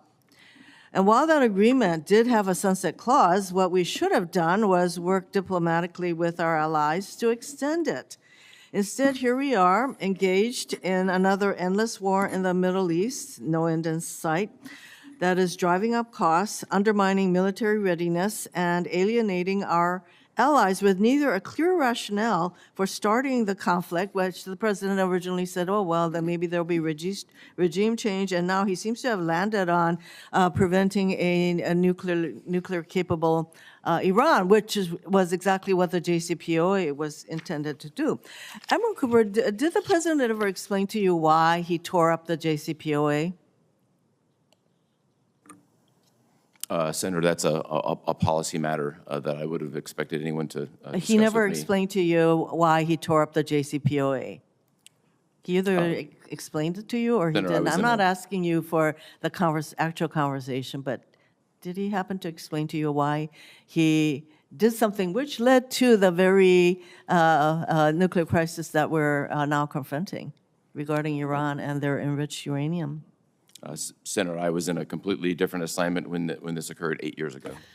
So apparently the president didn't have a discussion with anybody. In fact, it was a unilateral decision that he made. Now, you have vast experience, Admiral, and the Navy, et cetera. And before we attacked Iran, did it cross your mind that Iran may close the Strait of Hormuz? Senator, as you know, one of my responsibilities as a combatant commander is to generate a wide range of options with associated risks and opportunities, present those to the Secretary and the President. I think it'd be inappropriate to talk about what those specifically are. Well, I'm just asking but whether we always make them very comprehensively. Excuse me. I'm asking whether with your experience, the thought that should we attack Iran, that they would close the Strait of Hormuz, did that cross your mind? Senator, I've transited no? through the Strait about 100 times. I think of the Strait of Hormuz virtually every day. So is that a yes? I That think- you I think are it- very as- aware that the Strait of Hormuz, the very thing that happened, that is something that you contemplated happening. I hope that is the case because with your experience, I have to conclude that you contemplated that possibility. So you did mention that our diplomats are engaged in the negotiations. Well, who are those diplomats? Senator, I really would refer to the White House who specifically is engaged. Well, apparently the diplomats are Jared Kushner, who I don't think even works for our country, and Mr. Whitlock, Steve Whitlock, who happens to be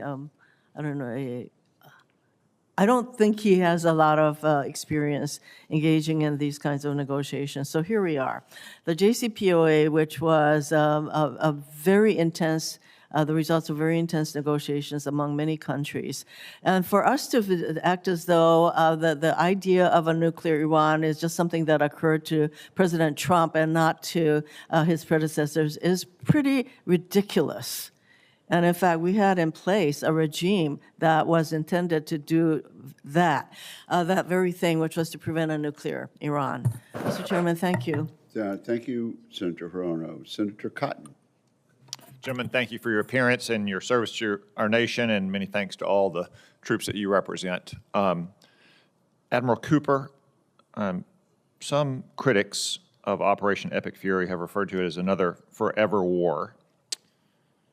In your opening statement, in the third sentence, in fact, you say, since 1979, the Iranian regime has terrorized the region. Is it fair to say the only forever war here is the war of terror that Iran has waged against the United States and the civilized world for 47 years? I would agree that was a sustained effort by Iran. Okay. Let's take a look in context, since my Democratic friends have wanted to talk so much about the JCPOA, about not just Epic Fury, but about Midnight Hammer as well. So where we stand today in mid-May versus where we were not even a year ago, 11 months ago. Based on your extensive military experience, do you believe that Iran posed a significant threat to the United States 11 months ago before Operation Midnight Hammer and Epic Fury? Senator, they attacked U.S. forces 350 times in the 30 months preceding Epic Fury. Do you believe that absent Midnight Hammer and Epic Fury, do you believe that threat was likely to continue to grow? Yes. Microphone, please, so we can Yes, for the sir. record. I Thank do. you. Is Iran now less of a threat than it was 11 months ago? They are significantly less of a threat. Is it fair to say that the Iranian regime is still a revolutionary terrorist regime even after all the deaths of their senior leaders? They are. Yeah. Is it fair to say the revolutionary terrorist regime no longer has nearly as much military capability to act on its revolutionary terrorist intentions? That is fair, and I think it's also fair to say across every element of national power, they've been significantly degraded. You state in your opening statement that CENTCOM forces systematically dismantled what Iran spent 4 decades and tens of billions of dollars building.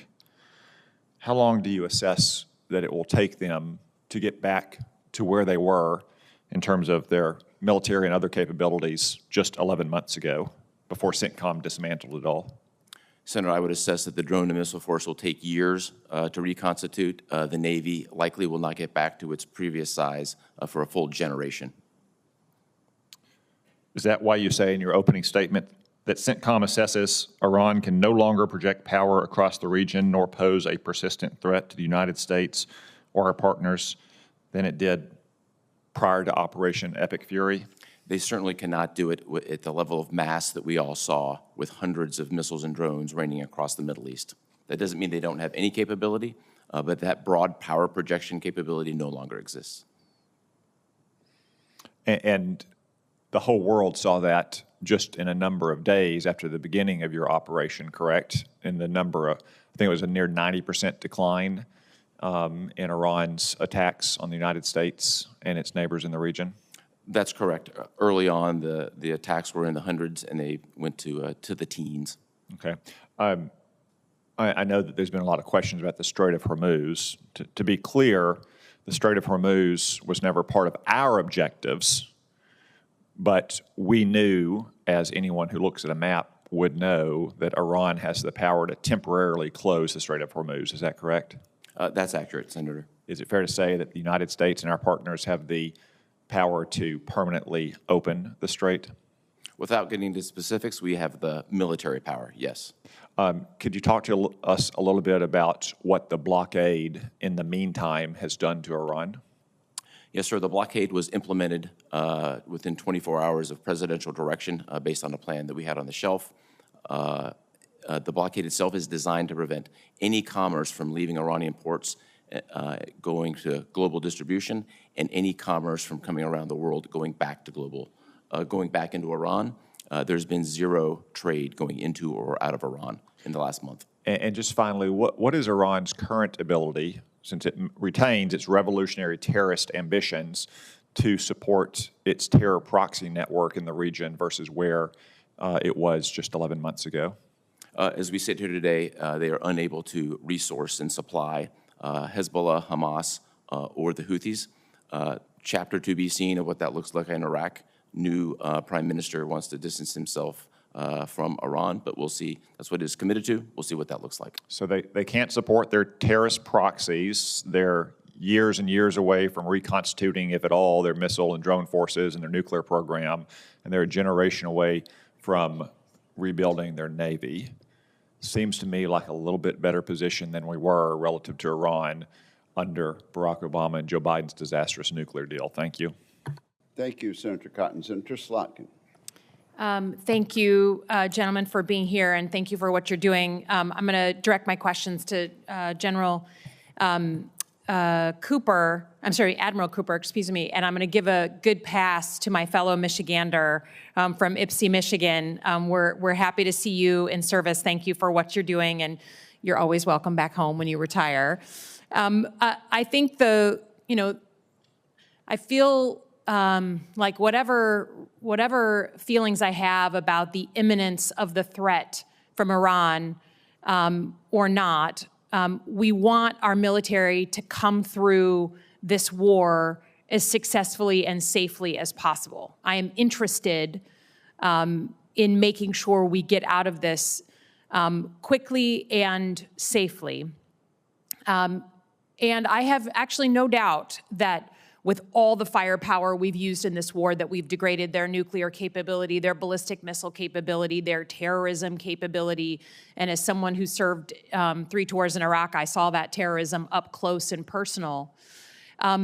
But it is hard to say, sitting here with the Strait of Hormuz closed and every American feeling a deep, deep spike in the price of gas, and that we're only in the beginning of that we can't say we are overall better off until that strait is opened. And while I believe we could militarily open the straits, it seems to me that the Iranians have strategic geography. They have the ability, even though it's degraded, to project power onto things like the oil infrastructure in places like Saudi Arabia or Kuwait or anywhere they want, further hurting the world economy, the United States. Do you believe, is that correct, that while militarily we may be able to physically open the straits, that they still retain the ability to affect infrastructure in the region and therefore kind of have a veto power over the world economy right now? Senator, from a military perspective, I would characterize Iran as having a remnant capability across multiple domains. In terms of veto power, I'd really would defer to policymakers for that characterization. But, sorry, can they strike oil infrastructure across the Persian Gulf? They have a very moderate, if not small, capability to continue strikes. And we, of course, have accordingly prepared for such a contingency. Okay, but if we have the power to militarily open the straits and their threat is, quote, moderate or small, why wouldn't we just do it? So I really would defer to policymakers in this particular matter, and the strait clearly is in the middle of the negotiation being undertaken now. Yeah, I mean, it just seems to me that they still certainly have, it may be diminished power, but if the United States military is not physically opening the straits right now, it's because the Iranians do have the real capability to affect strikes or drone strikes into the Gulf countries, affecting their oil infrastructure and sending the price of oil worldwide even higher. So, it may be diminished, but it's real capability unless I'm missing something. Can you describe for me, I'm very sensitive about the way that countries like Russia or China may be enabling the Iranians to target and kill American forces or to provide intelligence on their locations in real or near real time. Is it fair to say that the Chinese are providing intelligence to the Iranians to help them target U.S. forces? So I think best to talk about anything regarding intelligence in a classified manner. What I can say is the Iranian military is largely made up of Russian and Chinese equipment. Okay. I think, it feels like either Chinese government and or Chinese companies are helping and aiding and abetting the Iranians in providing that information. I understand we don't want to go into the details, but some of this is like out in open press. I would just say I personally feel like that crosses a Rubicon. Anytime we have another country providing that kind of intelligence to an adversary, I think that should play very heavily in our calculus and our conversations. I know the president is with the Chinese government right now, but I hope that no matter what party we're from, that's just a Rubicon. We all believe once you cross it, we're in a very different conversation, and I hope that's playing out in Beijing. I yield back, Chairman. Thank you. Senator Banks. Thank you, Mr. Chairman. Admiral Cooper, any update at all on activities in Afghanistan? Increased activity from ISIS or any other groups that concern you? Anything at all that you can tell us? Senator, just thank you for the question. Afghanistan remains on the forefront of what we're watching in terms of terrorist activity. I think best to address that in a classified forum. For right now, our partnerships in the region are suppressing that threat. Can you give it any update at all for the record? No. Remains an area of concern for CENTCOM. You're tracking, paying attention to it. We're not completely ignoring Afghanistan. Remains an area of concern. We're paying close attention through a variety of partnerships. We're suppressing any threat. Thanks. Thank you for your leadership. I mean, I think this is an incredible moment. You're doing an incredible job when it comes to Iran and degrading their military, their defense industrial base. You cite in your testimony that the U.S. has, quote, delivered a long-term rollback of Iran's ability to project power in the region and beyond, end quote, damaging or destroying over 85% of its ballistic missile, drone, and naval defense industrial base and 82% of its air defense missile systems. That's pretty damn good. That's a strong statement, and I'm proud of your efforts. The NDS talks about the concept of simultaneity, in which our adversaries could undertake simultaneous aggression across multiple theaters. Does Operation Epic Fury's degradation of the Iranian military and defense industrial base reduce the problem of simultaneity? Senator, I think it remains to be seen what happens going forward with Iran. But what I think we've seen is a combination of ability for the United States to project power and influence and defeat an adversary very quickly, 38 days. The effects on other theaters, I think I would really refer to U.S. European Commander and the Pacific Command Commander. But clearly the United States is agile and we can move from theater to theater very quickly. Can you unpack this concept of simultaneity?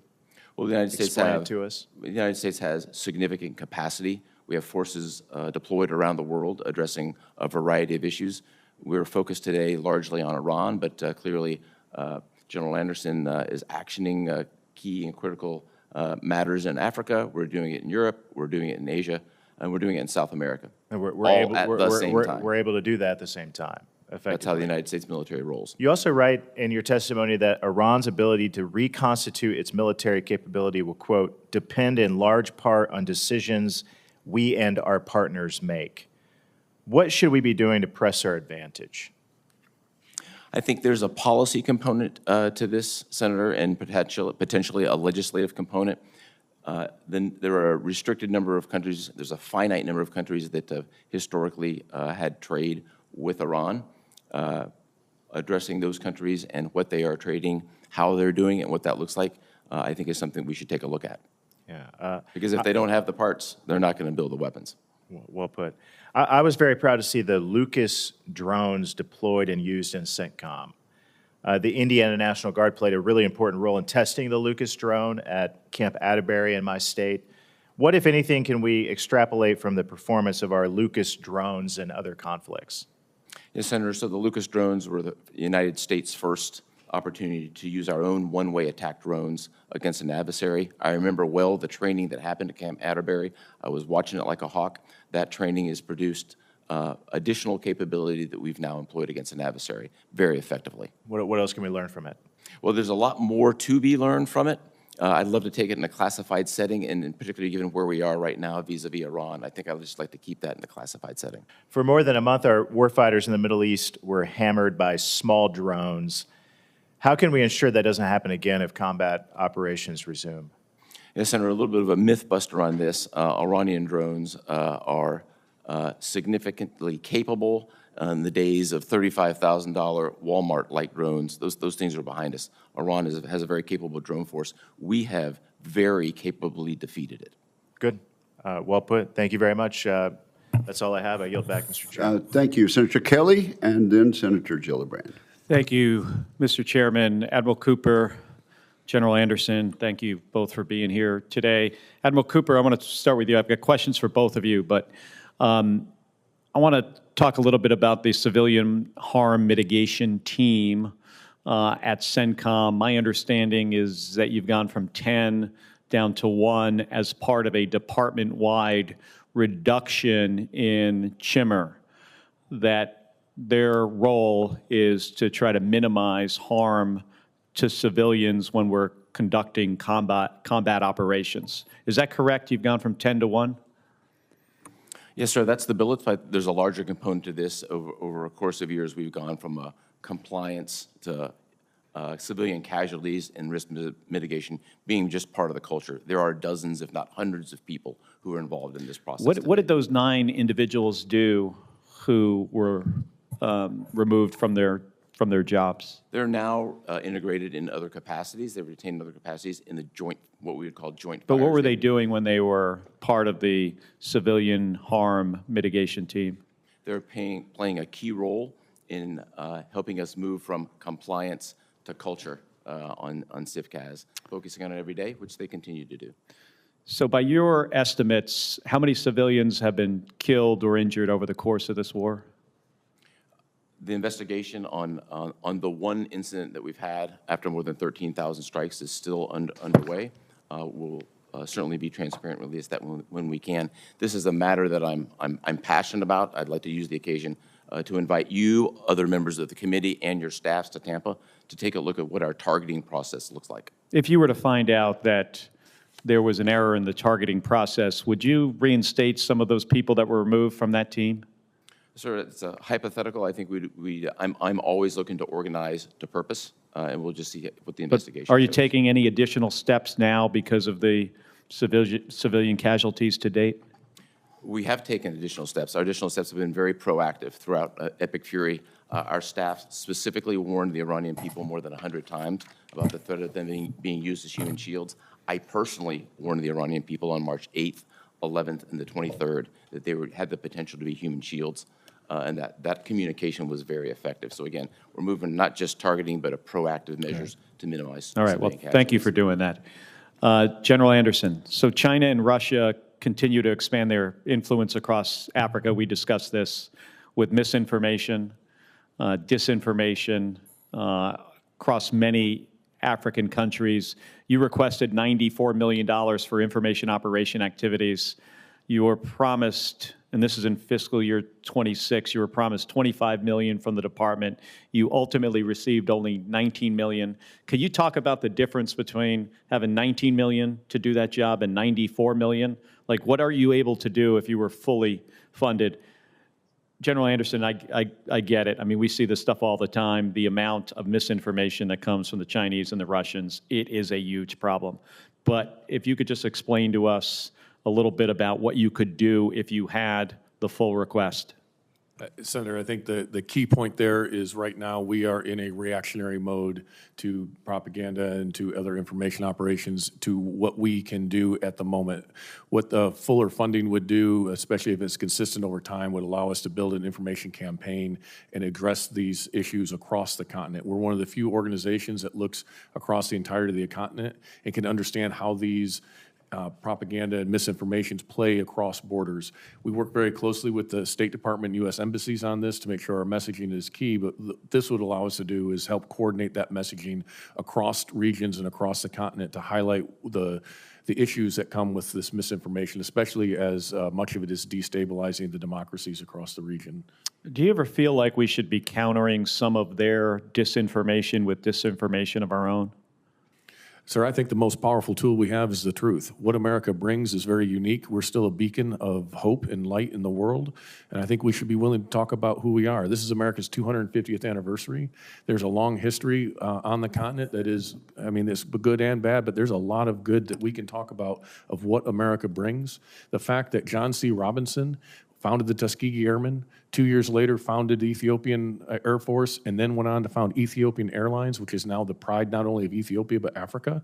It's not a story that's well known, but that is a tie that we have had between the aviation communities for years. There are multiple stories like that across the continent that we need to propagate and talk about. So I would say we should focus on the goodness and the positivity of engaging with America and worry less about the disinformation that our partners put out, but we have to engage in this environment. We have to be active in the information space. So you got about 25% of the request. So if you got the full amount, you could put more out there, positive stuff that the United States is doing. And I know these are, challenging times with resources, even beyond what DOD has, USAID and others. But do you think that would be sufficient to counter Chinese and Russian misinformation? Senator, I think information operations is one of the lower cost investments that we can make that have outsized return and help amplify the limited resources we have in the military side and highlight the benefits that those provide. And being able to talk about that broadly, I do think has outsized proportion. So small investments can have a large impact. And this is an area of information where I think we can make a lot of gains, even despite our smaller physical presence, that can highlight the totality of what the United States brings. I 100% agree with you, General, and we should really look into getting you the resources you need to do this job. Thank you. General Anderson, I 100% agree with you. Senator Gillibrand. Admiral Cooper, we had Secretary Hegseth here a week or so ago, and we did not get satisfactory answers about Iran. So what is your mission in Iran right now? Senator, with epic fury now formally ended per the President's notification, we shifted our mission to a blockade mission in the following day, and we're implementing that mission in accordance with international armed conflict. That's our main mission today, as well as to be ready for a broad range of contingencies. And do you feel that President Trump's declaration that we have obliterated all of Iran's capabilities and their nuclear program, is that accurate? Senator, I speak from a military perspective. We have significantly degraded their drone, missile, and naval capabilities. We've fractured their command and control. We've eliminated the large preponderance of their space program. They, by every measure, are degraded significantly across all measures of national power. So what's your exit strategy to end the conflict with Iran? Senator, that's a policy decision. And don't you have to offer the president various exit strategies so he knows how to get from A to B? Senator, consistent with my statutory obligations, I provided a broad range of options along with risks and mitigations through the Secretary. So given your current mission, how many more days, weeks, months, years are we going to be at war with Iran? Well, as we sit here today, we are in a ceasefire, and the way ahead will be determined by our policymakers. Well, currently, we are still spending $1 billion a day on this war with Iran. And I can tell you from my New York constituents, they're furious about it because $1 billion a day could be lowering their housing costs, lowering their food costs, lowering their health care costs, lowering the cost of everyday expenses that continue to go up because of the war in Iran. With the price of gas as high as it is, the price of diesel as high as it is, it means everything that they have to buy for their families is more expensive. So we expect from our military leaders a plan about why and how long we are going to be spending $1 billion a day, and I have not seen that plan or the why from President Trump or Secretary Hegseth. So I'm hoping, as the military person in charge of operations, that you have a plan to end this war and to stop spending $1 billion a day. Senator, we have a broad range of plans and contingencies consistent with my obligation to provide that advice, both to the Secretary and the President. We've done so. Decisions will be made by our civilian leadership, and my job will be to execute them. The second concern I have, Admiral Cooper, is how we've prosecuted this war to date. We have data and information publicly available in publications like the New York Times that 22 schools have been hit, hospitals, dozens of hospitals have been hit. We have regulations. We have the law of war. We have human rights obligations. We have our own targeting requirements to avoid civilian harm and death. Have you been implementing all the laws that are required under current law to minimize civilian death? Senator, we have executed every operation consistent with the law of armed conflict. The subject of civilian casualties is a particular passion of mine. We pay attention to it. We follow all the procedures and have gone above and beyond to, in my case, personally warn the Iranian people of several instances during conflict where they were being potentially used as human targets. If they've been warned, how did we then bomb 22 schools? There's no indication that we have that has been corroborated. How many schools have we bombed? There is one active civilian casualty investigation from the 13,629 munitions. So how do you explain the publicly available information that 22 schools have been hit and multiple hospitals? There's no way that we can corroborate that. No indication of that whatsoever, Senator. There's no way you can corroborate or no indication of it? Which one? No indication. Well, the indication is what's publicly available. There is indication. Have you investigated those claims? We have not. Why have you not? If this is a passion of yours, if you believe that civilian casualties are not consistent with the law of war and not consistent with human rights obligations that our military regularly follows with great pride and great diligence, why have you not investigated those allegations when they're publicly being made on the cover of the New York Times? I'll be happy to take a look at each instance. I Our would like a team will be able report. to do that. I would like a report from you, from your team, about whether there have been attacks that have resulted in the destruction of schools and hospitals. And if so, why? And how then, last, have you managed the 90% cut to the personnel who are supposed to avoid civilian targets? Happy to provide any report, and I would invite you and every staff member here to come to Tampa to look at the process to see exactly how it works. Thank you, Admiral. Senator Duckworth. Thank you, Mr. Chairman, and thank you, gentlemen, for being here. Admiral Cooper, the Senate received a letter from President Trump on Friday, May 1st, stating that hostilities with Iran have ended, and you just stated here that we are no longer operating under Operation Urgent Fury. Would you say that we are still engaged in hostilities with Iran, or have they ended? Consistent with the President's letter, those Epic Fury is complete. We are operating under international armed conflict rules in the implementation of the blockade. So are we engaged in hostilities with Iran, yes or no? We are not. We're in a ceasefire. The Strait of Hormuz remains blocked, right? You're engaged in a blockade, are you not? The blockade is against Iranian ports, commerce going in and coming out. It is the last thing we would want to do is blockade the Strait of Hormuz.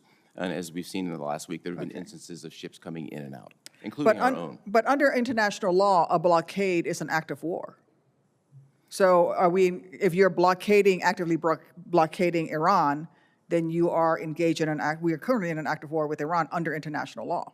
That a blockade is one of the definitions of an act of war under international law. Consistent with the direction we've been given, those characterizations are best done through the Department's legal counsel. It's not characterization, it's international law. It's listed. A blockade is an act of war.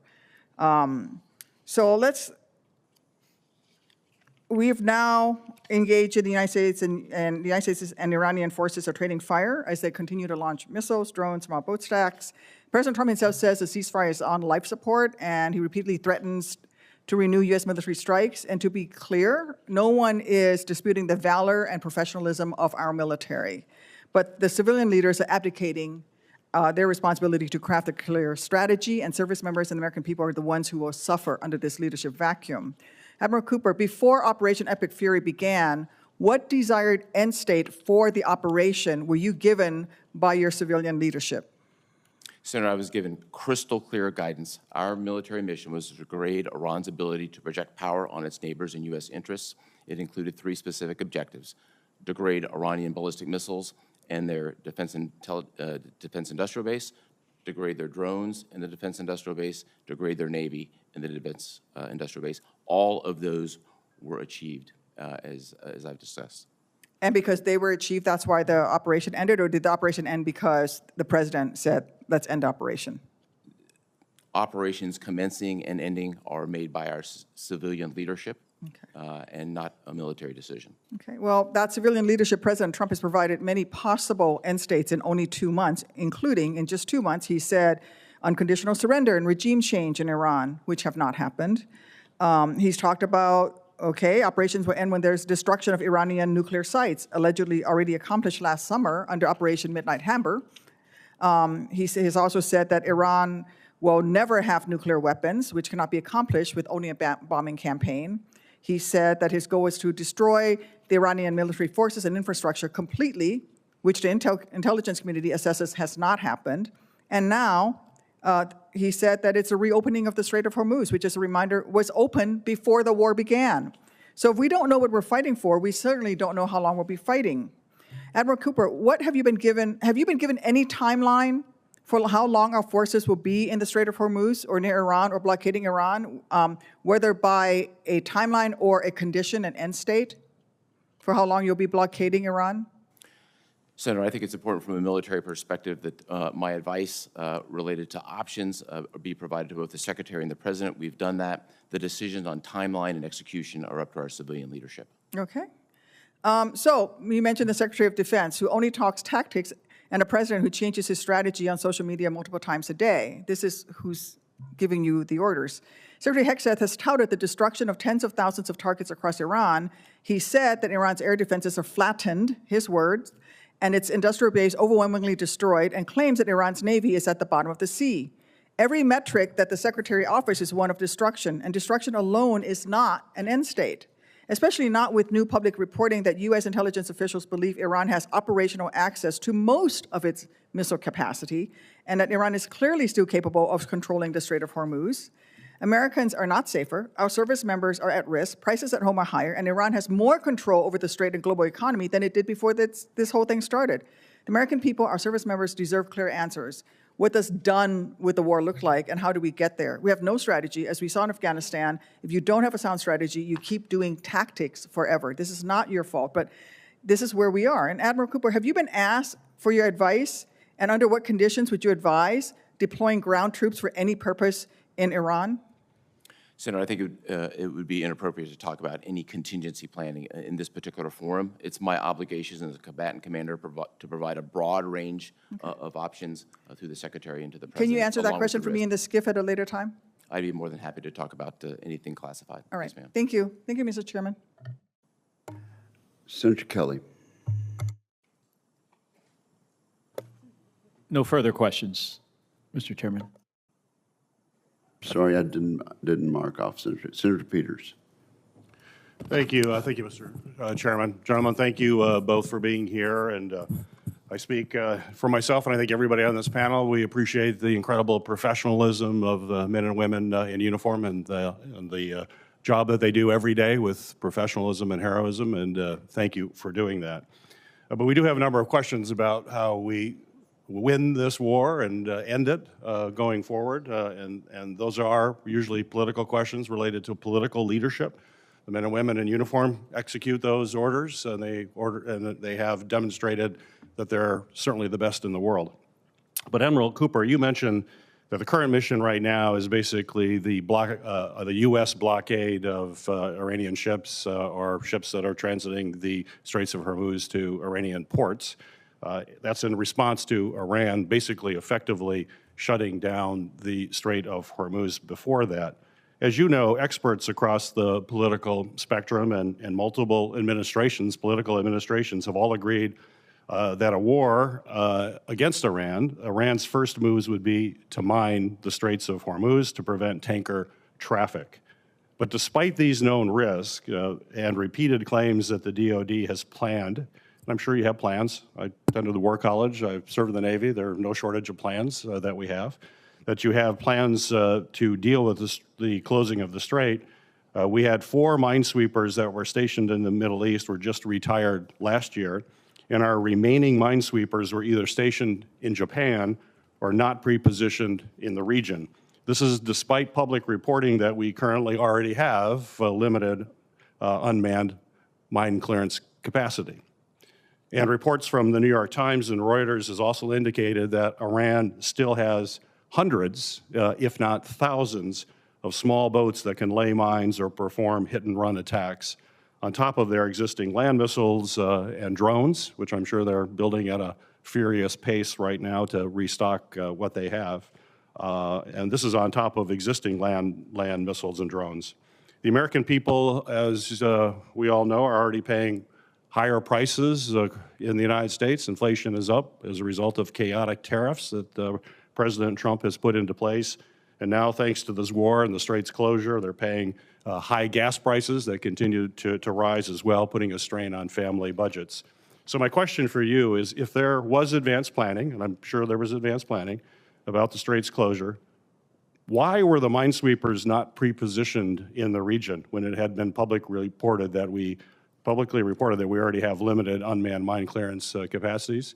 When you have a plan, usually before you execute the plan, you make sure that all your assets are in place to actually execute that plan. So it's curious that those assets were not there. Why? Senator, I think best to talk specific tactics and operations in a classified environment. What I can say here is we did have sufficient and continue to have sufficient mine clearance capability in the theater. Because it happened to not be in those 4 vessels that were decommissioned after decades of service, I think is an interesting point. The support and the ability to conduct countermining comes in a lot of different flavors, best to discuss in a classified environment. And I don't mean to get into that. I understand that totally. You don't want to do it. But it's clear that there is a concern about mines. We aren't seeing ships go through there. Commercial companies do not want to go through the straits. They're not going to put their ships at risk so they don't feel safe. To me, that speaks volumes as to whether or not it's safe, that there is a real concern there. And we know that the Iranians have significant capabilities to deal with that. You know, I asked a previous question related to strategy and really talked about von Clausewitz on war, which is, as you know, the seminal text on strategy that is taught in all the war colleges. And you know it better than I will ever know it. The concept of that is that in order to win a war, you've got to know the center of gravity of your enemy, and you have to be focused on able to neutralize that. What is the center of gravity in Iran? How are you planning? And that's a military decision as to what is the center of gravity. That's the kind of advice you would give a president. What is the center of gravity? So I really would defer to our policymakers to determine what they view from a policy perspective as the center of gravity. From a military perspective, we're focused on achieving military objectives, which is exactly what our men and women have done, and they've done it extremely well. Well, you do, as you know, and every war plan has a center of gravity that you identify, and then you work around that. So there is the war plan that we have for Iran would have the center of gravity. Why can't you share what that is? That's in the past. It's been before we knew the center of gravity in the Persian Gulf War for Iraq. Colin Powell said it was the Republican Guard troops, Iraq's elite unit there. Obama administration in Afghanistan, Admiral Mike Mullen defined the center of gravity as building Afghan government support. They made this public. They weren't hiding the center of gravity, and our enemy knows what our center of gravity is, and we know what theirs is. There's no reason to keep that secret because the American people have a right to know what is it that we're trying to accomplish, and that's outlined very clearly in that term, a part of every military plan that is put forward. Yes, sir. I agree. Every war plan has a center of gravity, and those war plans are classified. I'd be more than happy to talk about it in a classified environment. Fair enough. Senator Rosen. Thank you, Chairman Wicker, and thank you, Admiral Cooper, General Anderson, for your service and your willingness to continue to serve our nation. Admiral Cooper, I want to talk about the International Stabilization Force. It's been publicly reported that CENTCOM is going to play a role in the proposed International Stabilization Force in Gaza. We'll just call it ISF going forward. Though many questions remain on what the ISF is, when it will be deployed, and how it will operate. So can you clarify the roles of the U.S. and CENTCOM in the ISF? Specifically, is the vision for CENTCOM to retain command and control, or is there a timeline and mechanism for transitioning oversight to a multinational or civilian-led structure? Senator, first, great to see you again, and thank you for the question. Our role can be simply defined as one of support right now. The International Stabilization Force commander who's been designated is also dual-hatted as the commander of Special Operations Command Central. He has about 45 members of the Joint Force presently working for him. We're really at the infancy of forming that International Stabilization Force. Thus far, there have been 4 countries who've committed to provide forces. And so I think as we look to the future, I'd be happy to come back to you on what that looks like. Later on. We're heading in the right direction, but we're just at the infancy of the process. Thank you. And speaking of heading in a direction, we need to talk about munitions sustainment, because Admiral Cooper, according to publicly available resources, the U.S. has fired at least 45% of its Patriot missile interceptors and more than half of its THAAD interceptors so far in Operation Epic Fury, and it's had to move air defense from other theaters. So can you talk to me about how this constrains our air and missile defense and those of our regional partners and allies like the Israel, UAE, and others who are also under attack? Senator, I have all the munitions necessary to both defend our forces as well as conduct a broad range of contingencies. Our partners also have the sufficient munitions necessary for defensive Do you have operations. estimates about how long it would take us to replenish or rebuild our stockpile? I would really defer to the folks who do this on an everyday basis, both in the department and the services. Thank you. I'm going to continue on you, and then we'll move over to General Anderson in a minute, because I want to just take a moment to talk about Lebanon, because I do appreciate that you've applauded the Lebanese armed forces for their efforts to disarm Hezbollah. While the current effort in conflict has demonstrated the extent to which Hezbollah is rearmed, a strong Lebanese armed forces remains the best pathway for Lebanon through which Hezbollah can be disarmed once and for all, and we know that needs to happen. So what can the U.S. do to support the Lebanese armed forces to ensure that they have the necessary capacity to disarm Hezbollah while also holding them accountable? Senator, taking on the disarmament of Hezbollah is a tall order. They've been funded by Iran for decades with billions of dollars, and Hezbollah is inculcated into every fabric of the Lebanese society. I think right now our continued commitment with modest dollars to the Lebanese armed forces is helpful. They have, in particular, several units who can do more. We have to be, I believe our commitment could be to provide the funding necessary so that they can do more. Thank you. I'm going to move over to AFRICOM now, General Anderson, because ISIS and al-Qaeda affiliates, well, we know they've spanned the African continent. And so understanding, of course, this is an open setting, can you talk about the extent to which these franchises, that they work cross borders within local settings to coordinate with one another, and the threat that this poses to our priorities in the regions? And do you think there's a need for a comprehensive CT strategy on the continent? And if so, could you outline again, considering it's an open setting, broadly what that strategy might include, please? Senator, I appreciate the highlighting of the transnational threat that both al-Qaeda and ISIS pose. I can say in this setting that ISIS has several affiliates across the continent that are coordinating more and more, whether that's in the Golis Mountains of Somalia or the Lake Chad Basin of Nigeria or in the Sahel, as well as Mozambique and others.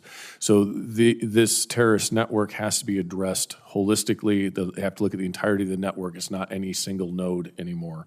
And so as we look at this, I coordinate very closely with Admiral Cooper because ISIS still has a strong presence in CENTCOM's AOR as well as al-Qaeda. As we look at this, the strategy to go after this is to work with our partners, those willing and capable partners, enable them first and foremost to take on this threat. When they are unable to do that, then bringing in only the unique capabilities that the U.S. can bring in order to address those threats. We've seen that in the Golis Mountains where we've been able to bring intelligence, ISR, some limited strike capabilities that has been able to disrupt their leadership network.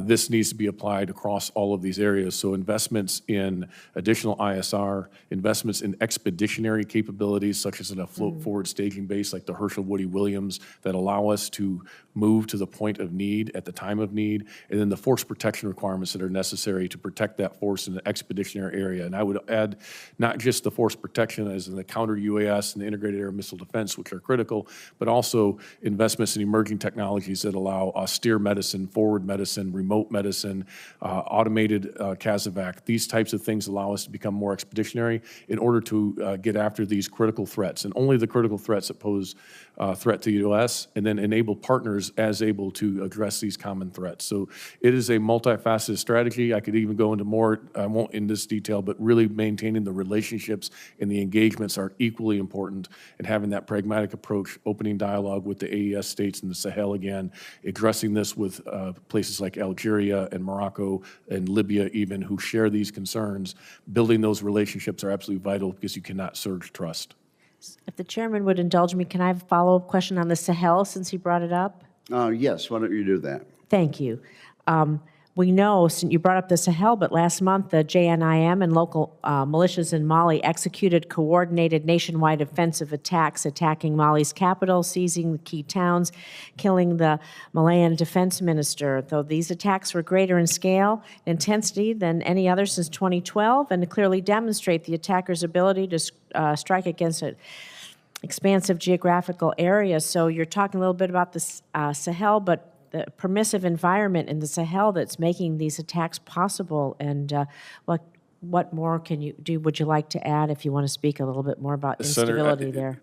I would, there are a few things I would like to add in this setting. I can talk to you more in a classified setting that would be highly appropriate to this. But to your point, there is no effective external counterterrorism effort in the Sahel right now. The Russians have claimed to do that, but we saw that they had to withdraw from Kidal.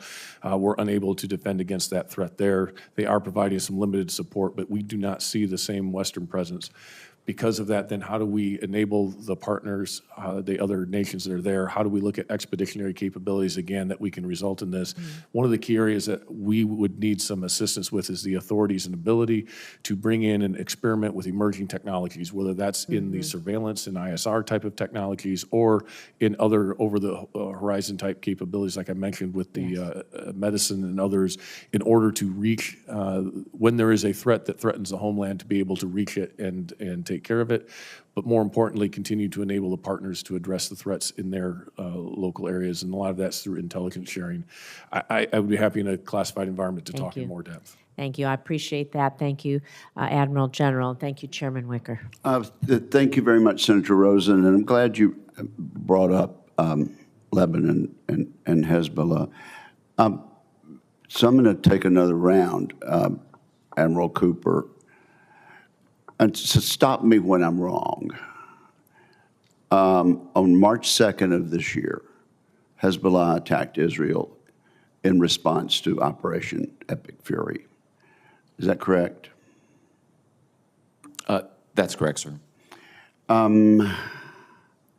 According to Israel's foreign minister, Hezbollah has fired 10,000 missiles, rockets, and drones at Israel during the past 2 months. Is that correct? I believe that's correct, sir. And in response to these attacks, Israel initiated a ground offensive in southern Lebanon, aiming to create an uninhabited buffer zone along its northern border and to push Hezbollah north to the Latini River. Is that correct? That's correct, Senator. To enable this operation, the Israeli military ordered the evacuation of southern Lebanon, displacing over 1 million people, nearly 20% of Lebanon's population. That is also correct. I don't know that that number specifically is correct, but the concept of the evacuation is correct.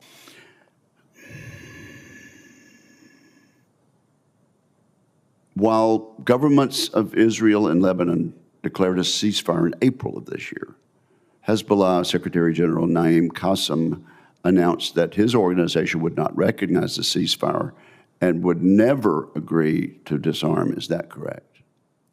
That statement is correct. Yeah, he made that statement. Hezbollah then continued to fire projectiles into Israel, and Israel has continued to strike Hezbollah positions in southern Lebanon. That's also correct, isn't it? That's correct, sir.